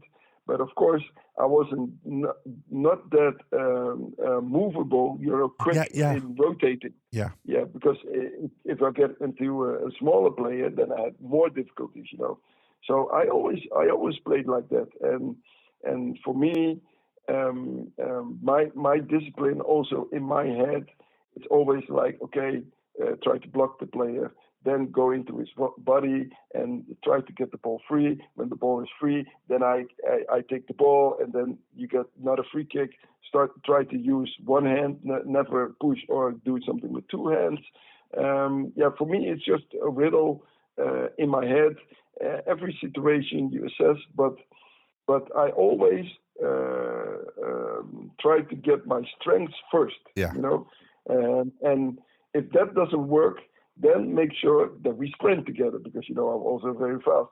Then we go a sprint, and then I'm sure that I'm going to win it from you. Yeah. So all those things in my head. That's the way I played throughout my whole career. And when you said the intimidation in Belgrade, I think if I were a dribbler and playing against you, did you also play with intimidation as a tactic for you? Getting the physicality in, is they have to feel when they're playing against you. Yeah. So for example, you know those names. For example, if in the Superligaen I played against Mika Mercy, for example. Yeah. And if you played David Nielsen, if you played Zuma, if you played Zidane, for example, all those great players, but also a Parken with your national team player, the blonde guy, the midfielder, what's his name? Paulsen? Yeah, Christian Paulsen. Christian Paulsen, for example, all those great players back then, but they can play as well. Yeah. So if I have an edge over you, it's going to be again my physicality. So and my strength, but for example, it's just funny. But for example, David Nielsen, he's also very hard. He was called one of the hardest strikers in the league. So I was like, okay. Let's get that to the test. Let's see. So every time we played, I think he played at Silkeborg, was it right? Silkeborg. Yeah, and Lyngby, and I just have to remember his last. He played Odense as well, David. Yeah, but I think that's Silkeborg. Yeah. Silkeborg that we played at home, and I was fed up with this shit. So even in the tunnel, we looked at each other a little bit. So he looked mean, I looked mean. So I was like, hey, forget about that dude, man. Leave it. So the first few duels, it was again hard, boom. Yeah. So I said then I said to him, after the referee blew the whistle, so I said hey, I think this game is going to be that I get a deliberate red card on your fucking face. That's what I said. That's what I said to him. And he looked at me, and he said, really? I said, hell yeah, watch me now. And then suddenly I was like, whoa. So that was actually the only time that I talked to a striker and intimidated him, because I was fed up with all the stories, But again, afterwards we had a laugh, we talked, and it was cool, but it was nice. That's the only time I did it, 100% against David Nielsen. Yeah. And I just checked it. He played, maybe it was Aalborg, OB. They were also red jersey. Oh, yeah. Then it was Aalborg, because I was thinking the red jersey, exactly, Aalborg. Yeah. That's a great story, because in Denmark, after the career, David Nielsen has been, he's a household name. He's like a TV pundit, and he's coaching teams, but he's coaching teams with intimidation. He's a real, in your face kind of coach, and so it's just a funny story. Yeah. It's nice because actually I finished also now my in Holland we call it VC4, in the UEFA and the FIFA they call it UEFA A. So I just finished my UEFA A. So I'm also again training at Aalborg, but it's nice that he does it his way like that. For me, I'm more into self-confidence, Play as you want to play, and doesn't matter who it is against, even if it's 2 meters or 1 meter, or if he's fast or he's a very talented player, I don't care. You play like you need to play, and I, as a coach, have confidence in that, and then we will develop. And I'm more into the tactical and technical stuff, because even now at ADO on the 16, We played Division One now for the second time because our season is split in two. So we have the first half and then the second half. First half we stayed in with Ajax, PSV, Feyenoord, AZ, all the top guns. We stayed in, and everybody was talking. Yeah, you play nice and good position play. And now we struggle a little bit because the first half of the season was, of course, very, very. Physical, and the guys are tired now, not even physically but also mentally, so now we have a little bit trouble. But it's cool that he as a striker has continued to do coaching the way he played. Yeah, exactly. And for me, my physicality is also intimidating, but I don't use it in the youth anymore because I think every youth player is different. Every team has also different characters, different qualities, talents. So I would like more to get that out of players. Yeah. I also always say that you get two different styles of coaching. You have the Louis van Gaal, and you have the Pep Guardiola. And the Louis van Gaal is a lot like, you need to do this, you need to do that, this is my way. And if you do this, you will be the better player.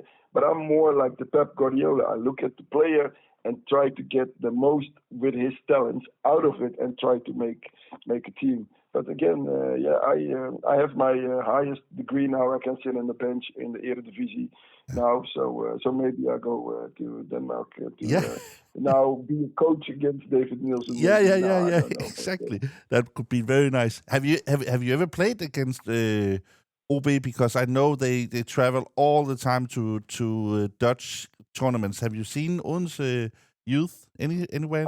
I've seen them once. Yeah, I never played against them. I've seen them once, but it's a very long time ago, and I think it was U11 or 12. And correct me if I'm wrong, but OB doesn't do U11 or 12. It's parents who do that. It's different from the academy side, and I don't know how. No. Yes, but I've seen them play once. Yeah. You have to come every time in January. They have Christian Eriksen Cup where I think all the Danish teams are there, and they have some Bundesliga teams and Swedish teams and teams from Holland. You have nice. You have to come with the under 15 maybe from out of Den Haag. Yeah, I always under 15. But you know what is also crazy? I prepared so many times to come to the party that you have in the beginning of January with the reunion. Tradition. I tried to come so many times, but every time something comes up. But I wanted to every time surprise you guys. You know, I talked to Esga. I talked about it. I said like, okay, this year I'm going to try to come. This is it. And then at the last minute, sorry, Esga, I can't make it. You know, but I'm going to come to the reunion, 100%. I'm going to come. And I see Asger every home game still. He's coming and watching the games, and so he would love that. So just Fernando, just a quick word about the end of your career. You're back in Holland, and then you come to Esbjerg. Is that Troels pulling you back to Denmark? Yeah. It was Troels who called and said like, hey, of course we had a terrific play in Odense, but the click, the mutual feeling is there. Would you come and do that same thing at Esbjerg? So I was like, no problemo. Just tell me where to sign. I'm with you, Troels. I'm with you. No worries. So that's how I went to Esbjerg. Did you also drive from Holland in your BMW to Esbjerg on your own? What car did I have back then? Esbjerg. No, it was BMW. It was a BMW, but no, it was not a convertible this time. It was just a sedan because we had kids, you know.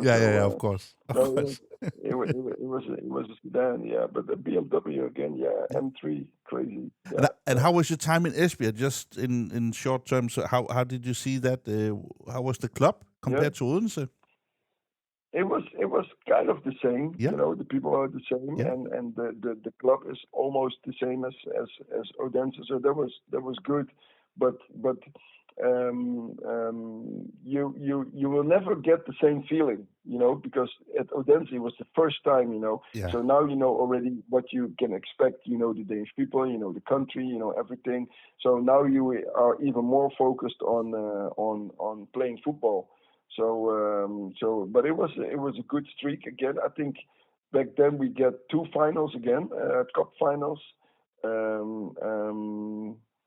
Yeah, and we didn't play that much for the top positions because we had a good squad, but it wasn't that good compared to Odense. Okay. That's where I played with Mika Mercy and with Zimling. Yeah. Nikki Simling. Yeah. Nicky, yes, Nicky Zimling. I played there. Who else was a big guy back there?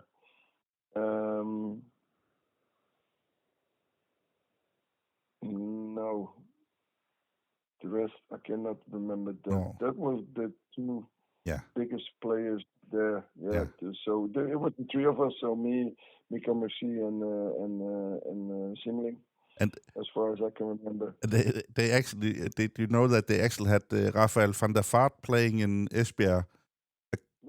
He was and the Dutch coach. I was there. Yeah. I didn't see Rafael play, but actually it was very very.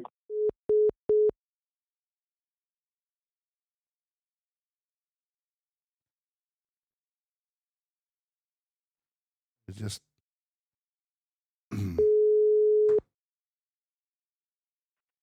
Yes, can you hear me? yeah. I think the technique have worked quite well. 2 hours of calling without interruption. Yeah, wait a second, because wait a second. Can you hear? Yeah, I can hear you. Can you hear me? Okay. Yes. Yeah. It's in the wacht. I don't care. It works now. Okay, you can hear me. Yeah, yes. Yeah, we were talking about the Rafael story. Yeah. But it was funny because the Dutch coach who was there, what's his name again? Jan Lammers, right? Yeah. Yeah, Jan Lammers. He was at Willem II when I was the young guy, and he was a striker, and I was the defender. So I came from the youth, and he was a big name already in the first team. So I played already physical and all that stuff. So there was one training in the winter time. It was cold, and we played at the very old hockey field. Yeah. The hard ones. Yeah. So I made a tackle on him, and he stood up and he pushed me and said, "Who the fuck are you? You're a young guy. Are you crazy? I'm a young Lammers and this and that." So I turned around. I didn't do shit, you know. I just then 4 minutes later, I did it again. I tackled him again, and then he wanted to hit me, you know. So I ducked, and then all the players came and said, "No, don't fight, this and that, blah blah blah." And then actually, from that moment on, I hated him. I hated him real time. But then I got to play more games. I had to play with him, and then the relationship went better because he was very happy with the way I play with my long balls, for example, and the crosses that I gave. You know, I wanted to play on the ground, so I make 1-2s and stuff. So then I regained his trust and everything. It was so cool. So when I surprised him already, at Esbjerg, because I went into the locker room when I was there. So he looked up very angry. "Who's that?" And then he told me. He said like, "Hey, Fernando, what are you doing here?" "Yeah, about you. I heard about you that you played here, this and that." And then it was a game in a game. So I went into the locker room. But afterwards, I saw him very much at the games from Willem II here. He's there also very often. But it was funny, that he came to Esbjerg as a coach. Yeah. That I saw him right there. I didn't see Rafael play. No. I don't think he was not prime Rafael van der Vaart. It was just like an old old player. Yeah. Okay, Fernando, and we have to wrap up with the last part. We have spoken a little bit about your training career, and now you're doing with the ladies team in Sparta. Also, Yeah. But so for my UEFA A, I had to have a place where I can get the diploma, and I did that at ADO. So first I was assistant of U17, but then the club, because I'm sitting there now for 2 years, the club had problems. They just fired their U16 coach, and they couldn't find anybody. So they asked me, hey, could you do the U17 also? But the KVB, the Royal Football Association from Holland, they just said like, yeah, that's cool, Fernando, but you need to keep with U17 because that's where you get your diploma from. Okay. So I had to be assistant from 17. I had to be the head coach of 16. I was the head coach of Sparta. And I had to get the UEFA A license. So for me, that's why you see my eyes. I'm so tired now. The season is crazy. I can sleep for 2 weeks now, 100%. 2 weeks I can sleep. So, but I made it. Everything is good. So hopefully I'm gonna do some even more coaching. Higher. Can I just get a comment from you about women's football? Because I don't know if your daughters play or how do you see the development? Very, very much. I personally, really, that's what I think. I think women's football is going to be as big, or maybe even bigger than guys football. Okay. And it only has to do with the sponsoring, because some guys are still very egocentric, like, football is only for boys, not for girls, and even if the big sponsors are not willing to make that step, because I think there needs to be way more money be pumped in ladies football, because if I look at my team, the development that girls can make is very much more stable than boys. Okay. Women are very devoted. They have more discipline. They have more intrinsic motivation to do it, because in their system, they are always less looked at as guys. So that's always going to be their intrinsic motivation. Yeah. So you can even see at bigger amateur clubs, the girls keep playing with the boys as long as they can, and still sometimes they are one of the better players. You know what I mean? So if we can channel that, if we can work with that, then I would say that the girls' football, the women's football, is going to be so big. Yeah. It's unbelievable, and they are also less crazy fans. You know what I mean? Yeah. With the guys, they need to fight, they need to do this, they need to do that. Please, boys, just relax. And with the women football, you can see that still the families can come up, with the kids, with the fathers. It's more relaxed, and I like that they really come for the experience and the team to be a supporter, to be a fan, not to do crazy stuff around the pitch. Yeah, there are a lot of crazy stuff also in the Dutch league. I reckon from the fans. And how do you see? Do you think that it should be girls watching football, because they have to bring more attention to the games and then get more money and sponsorships?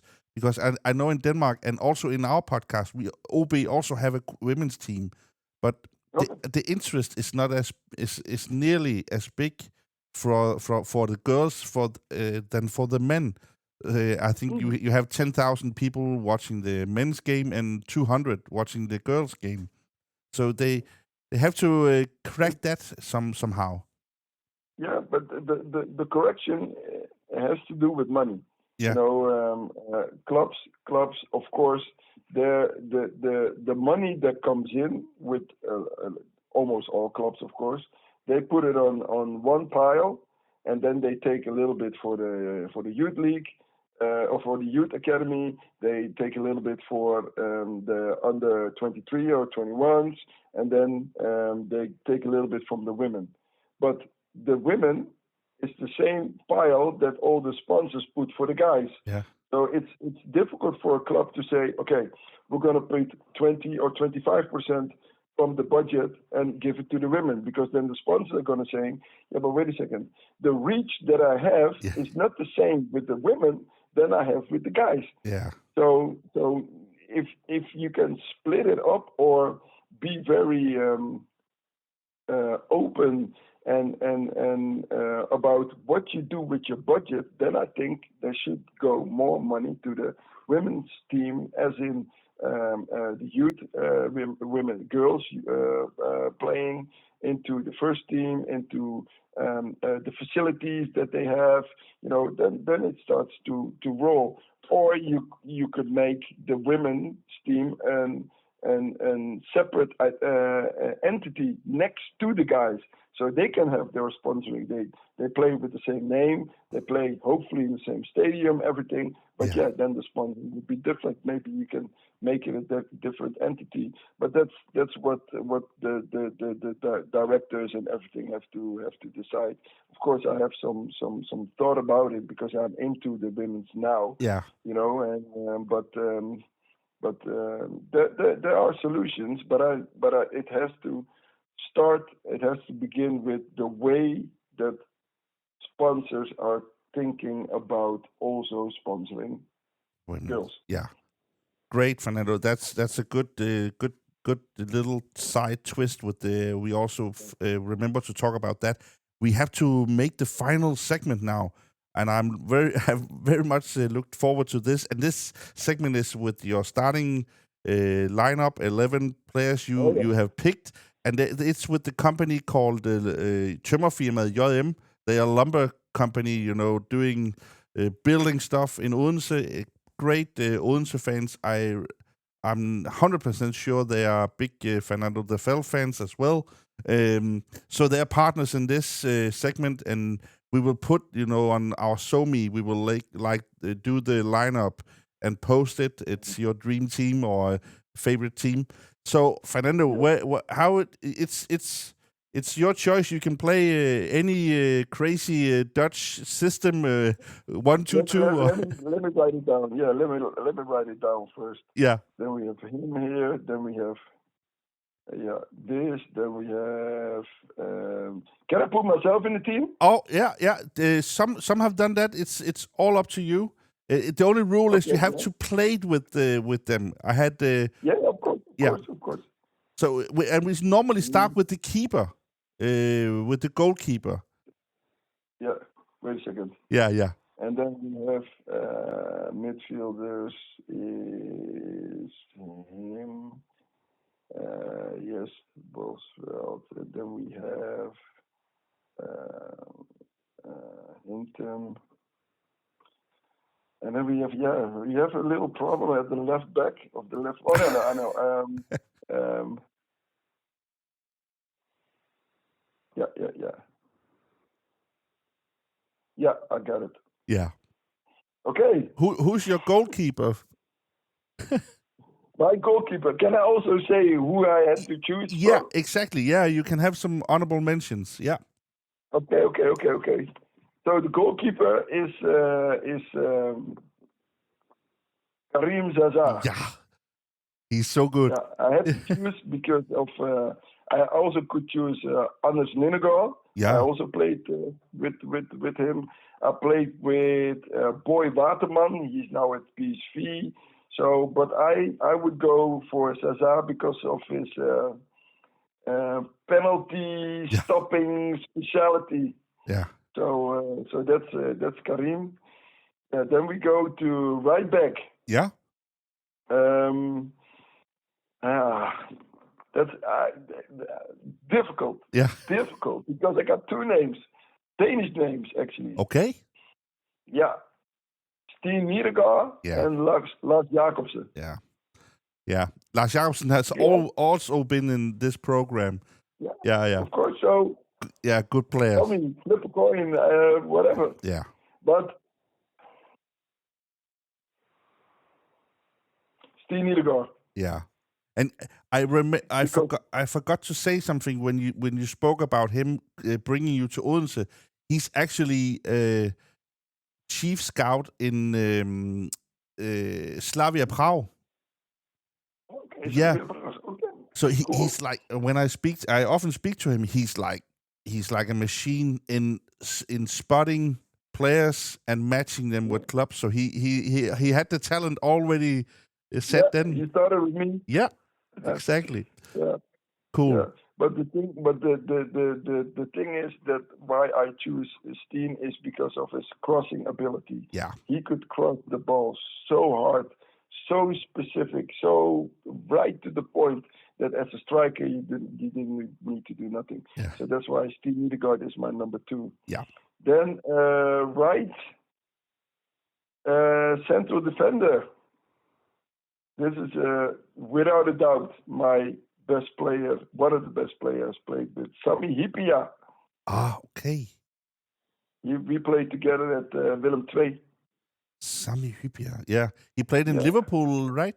Later on. He won the Champions League. Yeah, that's true. That's true.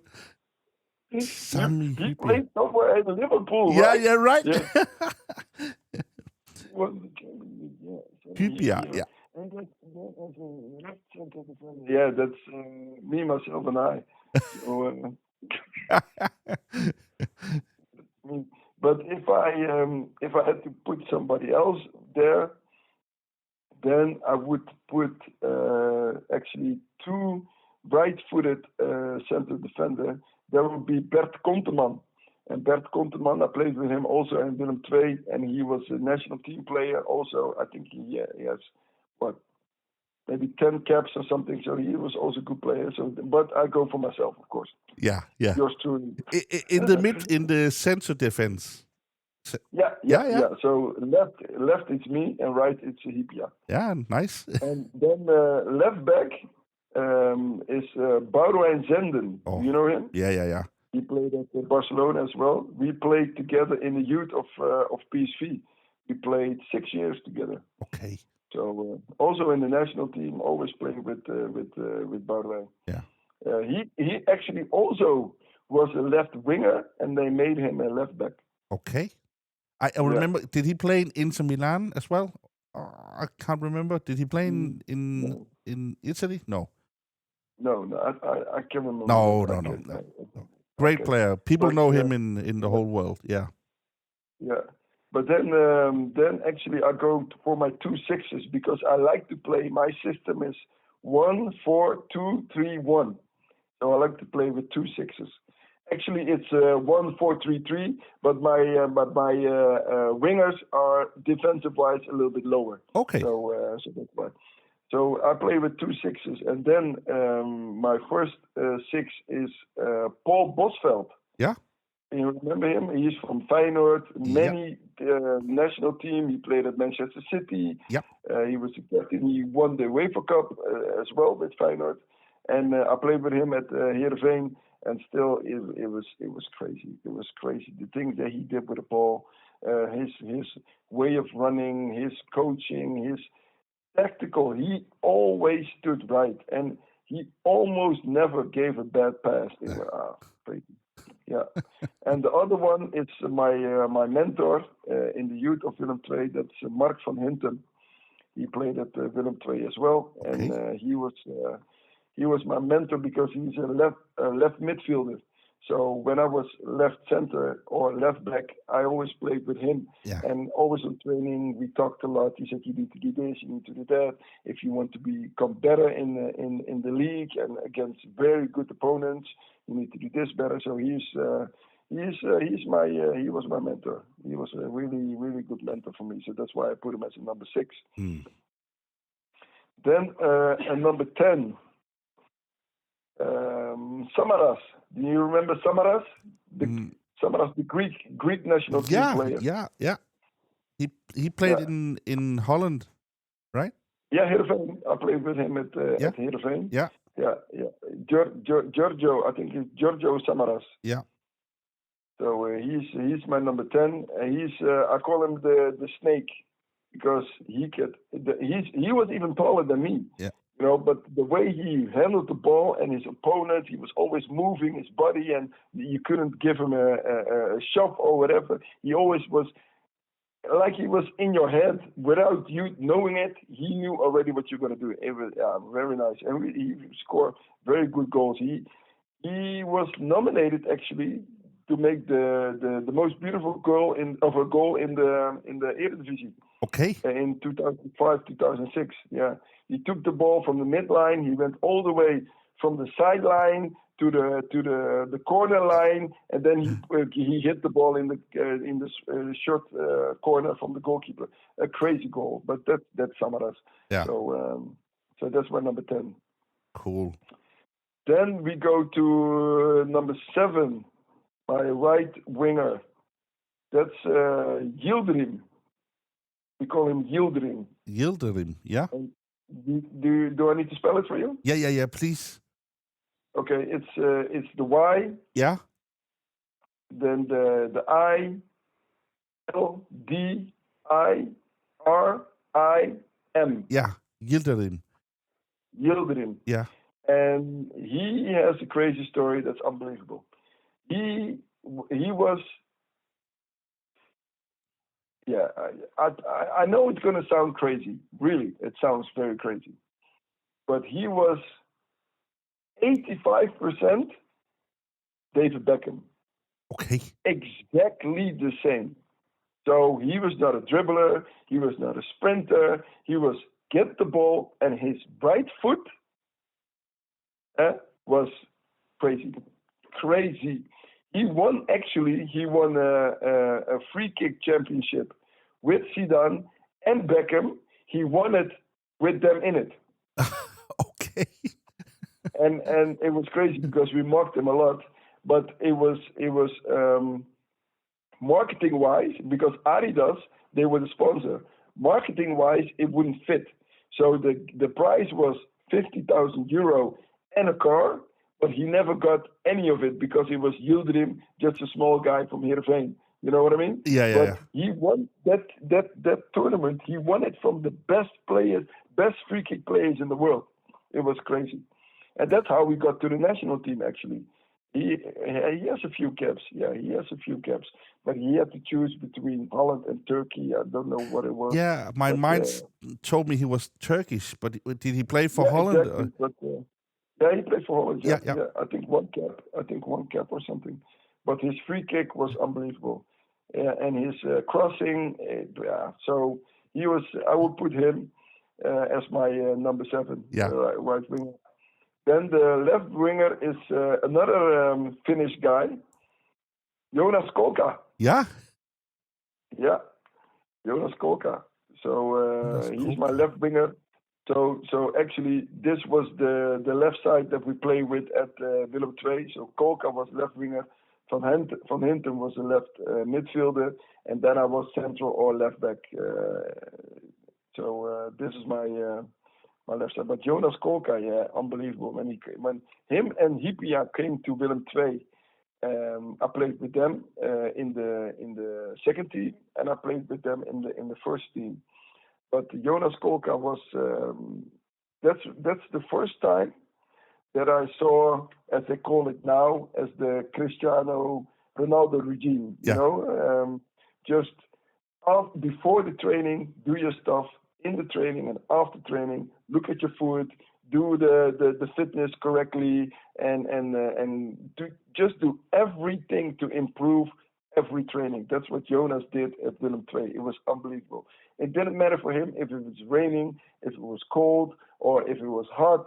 He will always do his dribblings, you know, and then finishing on the goal. He always did it before and after training, and that's why I like him. I still speak to him. Sometimes we play together in the veteran team from Willem II. Then we play together. Yeah. But Jonas Kolka, he's my 11. Cool. And then my number 9, the best player, striker that I ever played with. Oh, you know him. That's Klaas-Jan Huntelaar. Yeah, I know him, yeah. Oh, class player. Klaas-Jan Huntelaar.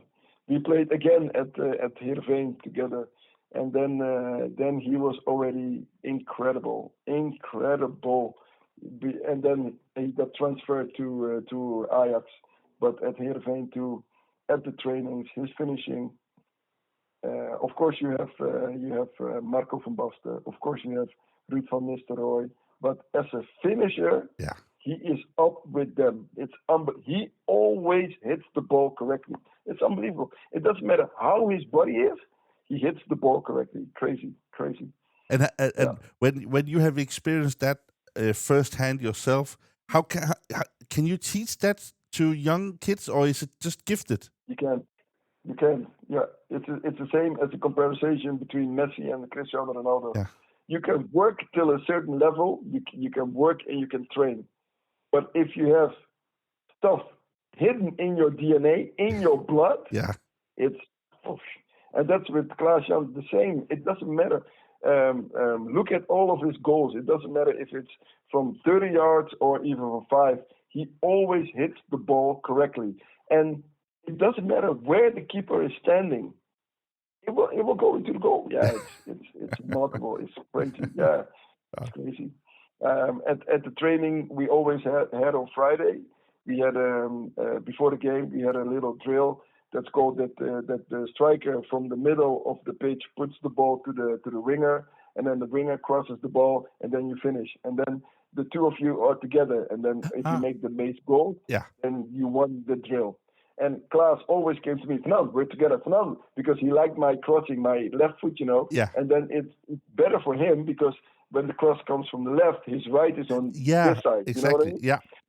So the whole season, I was always with that drill. It was with Klaas-Jan Huntelaar.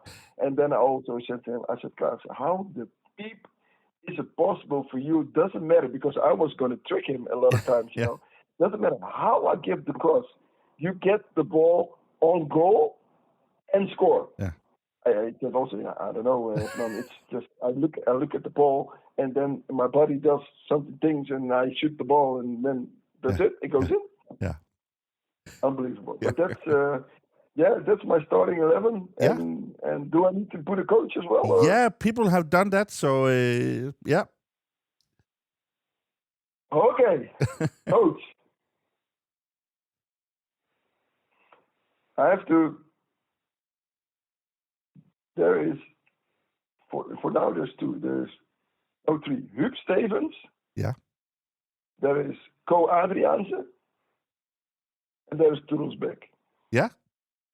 Yeah, those 3. And Huub Stevens was a little bit less tactical, but a people manager. He was motivating you. He was very technical. So we always had to do drills. From him, I have the long pass. Yeah. The long ball. I have it from him.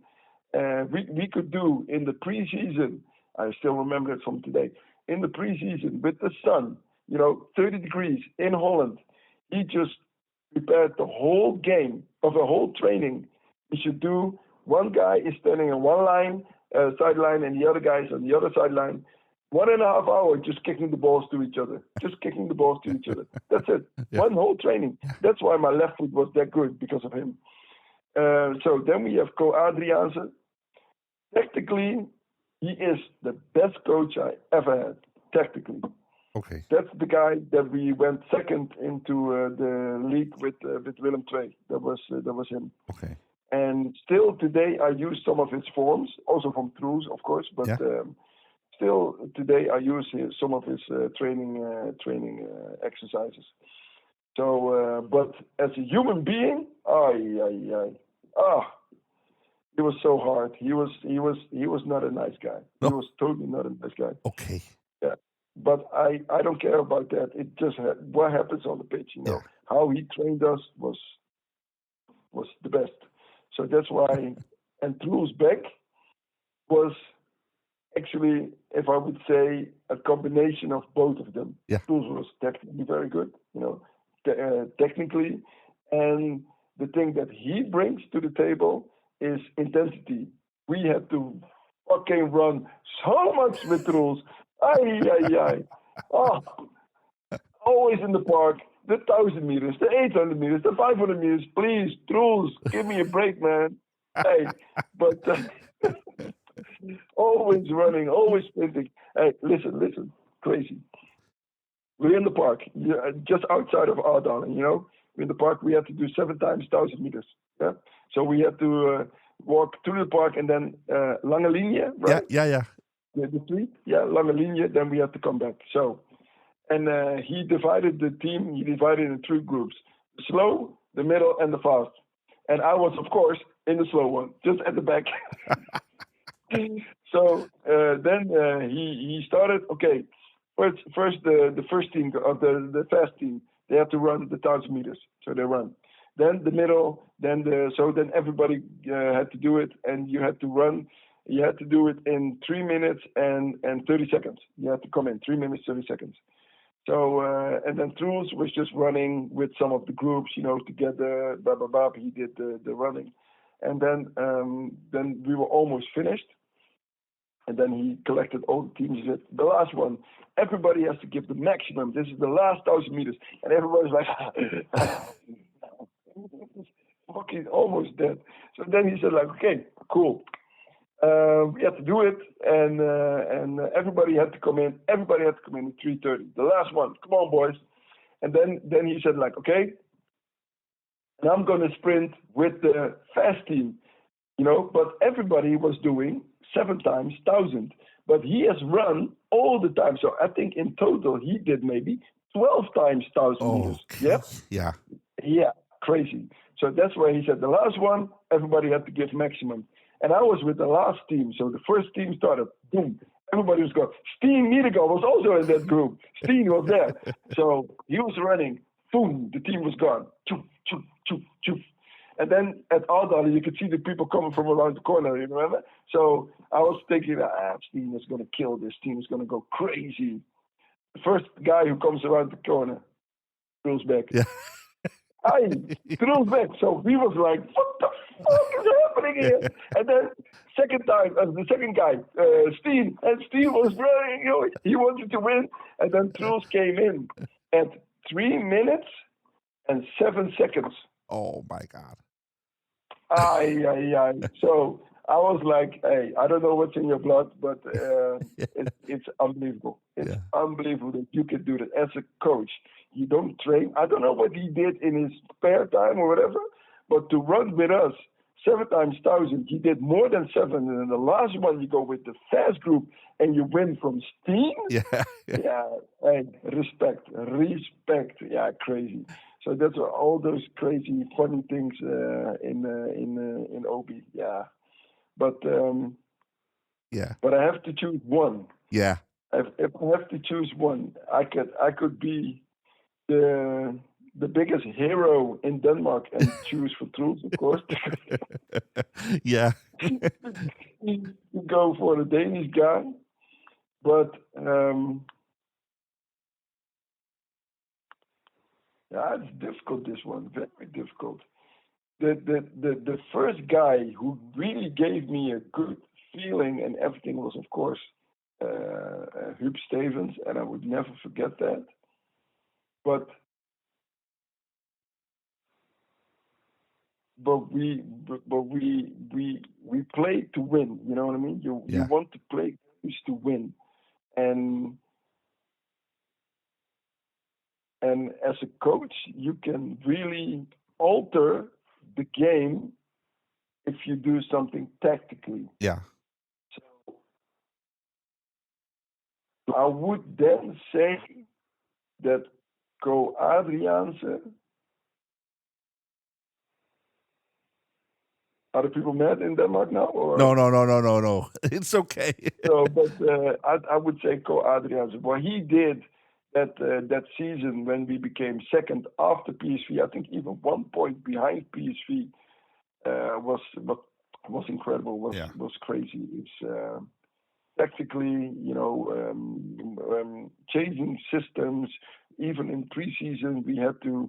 Most of the time, they say, a team has to have 2 systems that they can play, but we could play 3 systems easily. Okay. The Christmas tree. Yeah, the Christmas tree 1-5-3-2. That's how we also started the season, and then we went to 1-4-3-3. But then afterwards we play 1-4-4-2. It's But the training session, the tactical training session, 2 hours, 2.5 hours, standing on the pitch, doing nothing, just standing with the ball. He was talking and So it's also for me, as a new coach.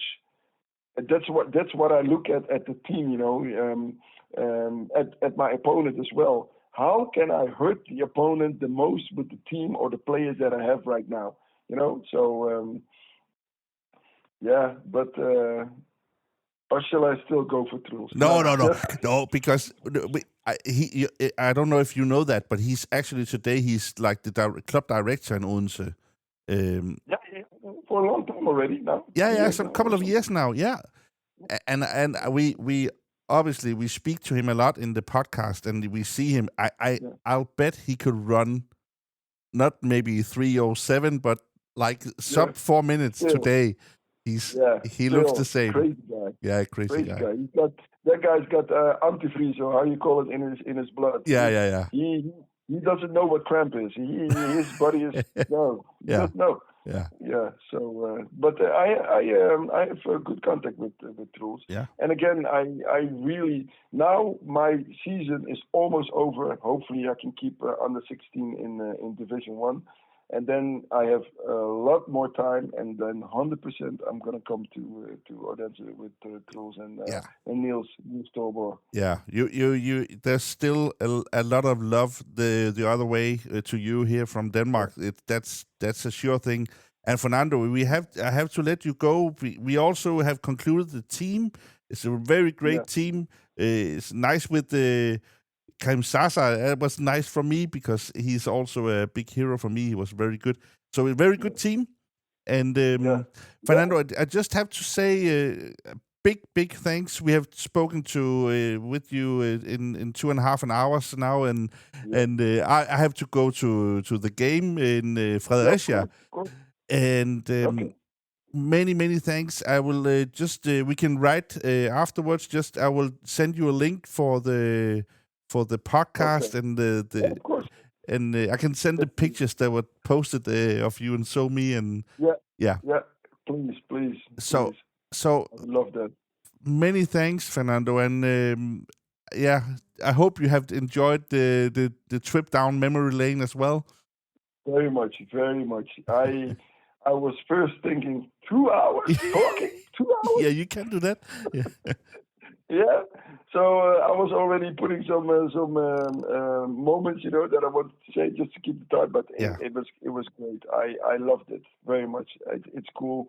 And if maybe in a further distance you want to do it again, I'm all up for it. 100%. That's perfect. And I do hope you come to the tradition party in the winter time, because we have been there as a podcast as well the last 4-5 years, and live from Stiftstidende, the newspaper guy. Of course. We're still there, you old folks, talking about the past. So please come if it's possible. I will do. 100%. Thank you. Okay, Fernando. I will just close down and speak a little Danish, but we can just say goodbye for now. Thank you, Fernando. Thank you very much, yes. Enjoy it. Okay, bye. Bye.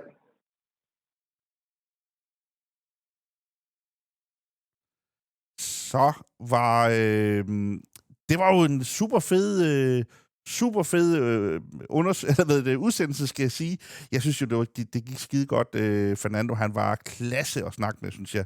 Virkelig en fed fyr, og han var jo virkelig fortællelysten. Jeg var sådan lidt i tvivl om, Hvordan vil det lige gå på engelsk for os begge to, og vil det køre, og teknikken især, vil det kunne holde op og fungere på den gode måde? Og jeg synes bare, at Fernando, han gav bare super meget af sig selv, og det var tydeligt at mærke, at han har kæmpe stor kærlighed til hans tid i Odense og i OB, og en fed karriere, en masse fede, anderledes hollandske name-dropping, med en masse fede spillere, han har været, som har været en del af hans karriere. Jeg håber, I nød udsendelsen derude, og nu vil jeg pakke ned her, for jeg skal til Fredericia og se Fredericia OB lige om lidt.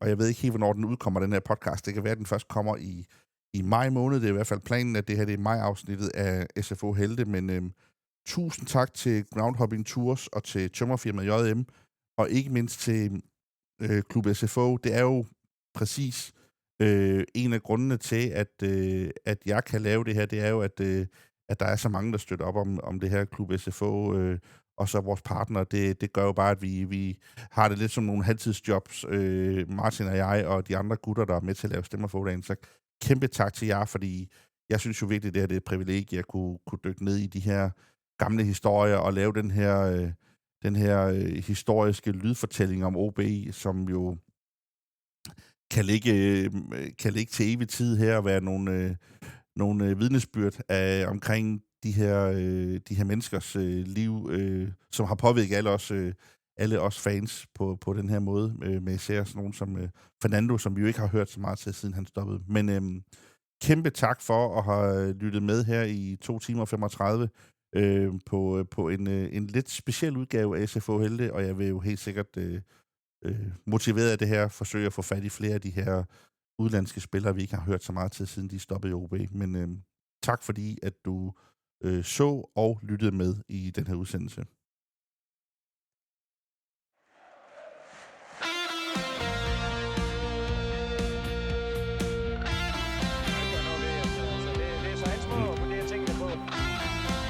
Det er noget, man drikker. Jeg oplever noget lignende.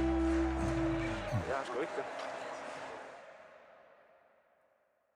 Du lyttede til en podcast fra Stemmer fra Ådalen, og programmet det var præsenteret i samarbejde med Groundhopping Tours og tømmerfirmaet JM. Og jeg siger også et stort tak til alle jer medlemmer af Klub SFÅ.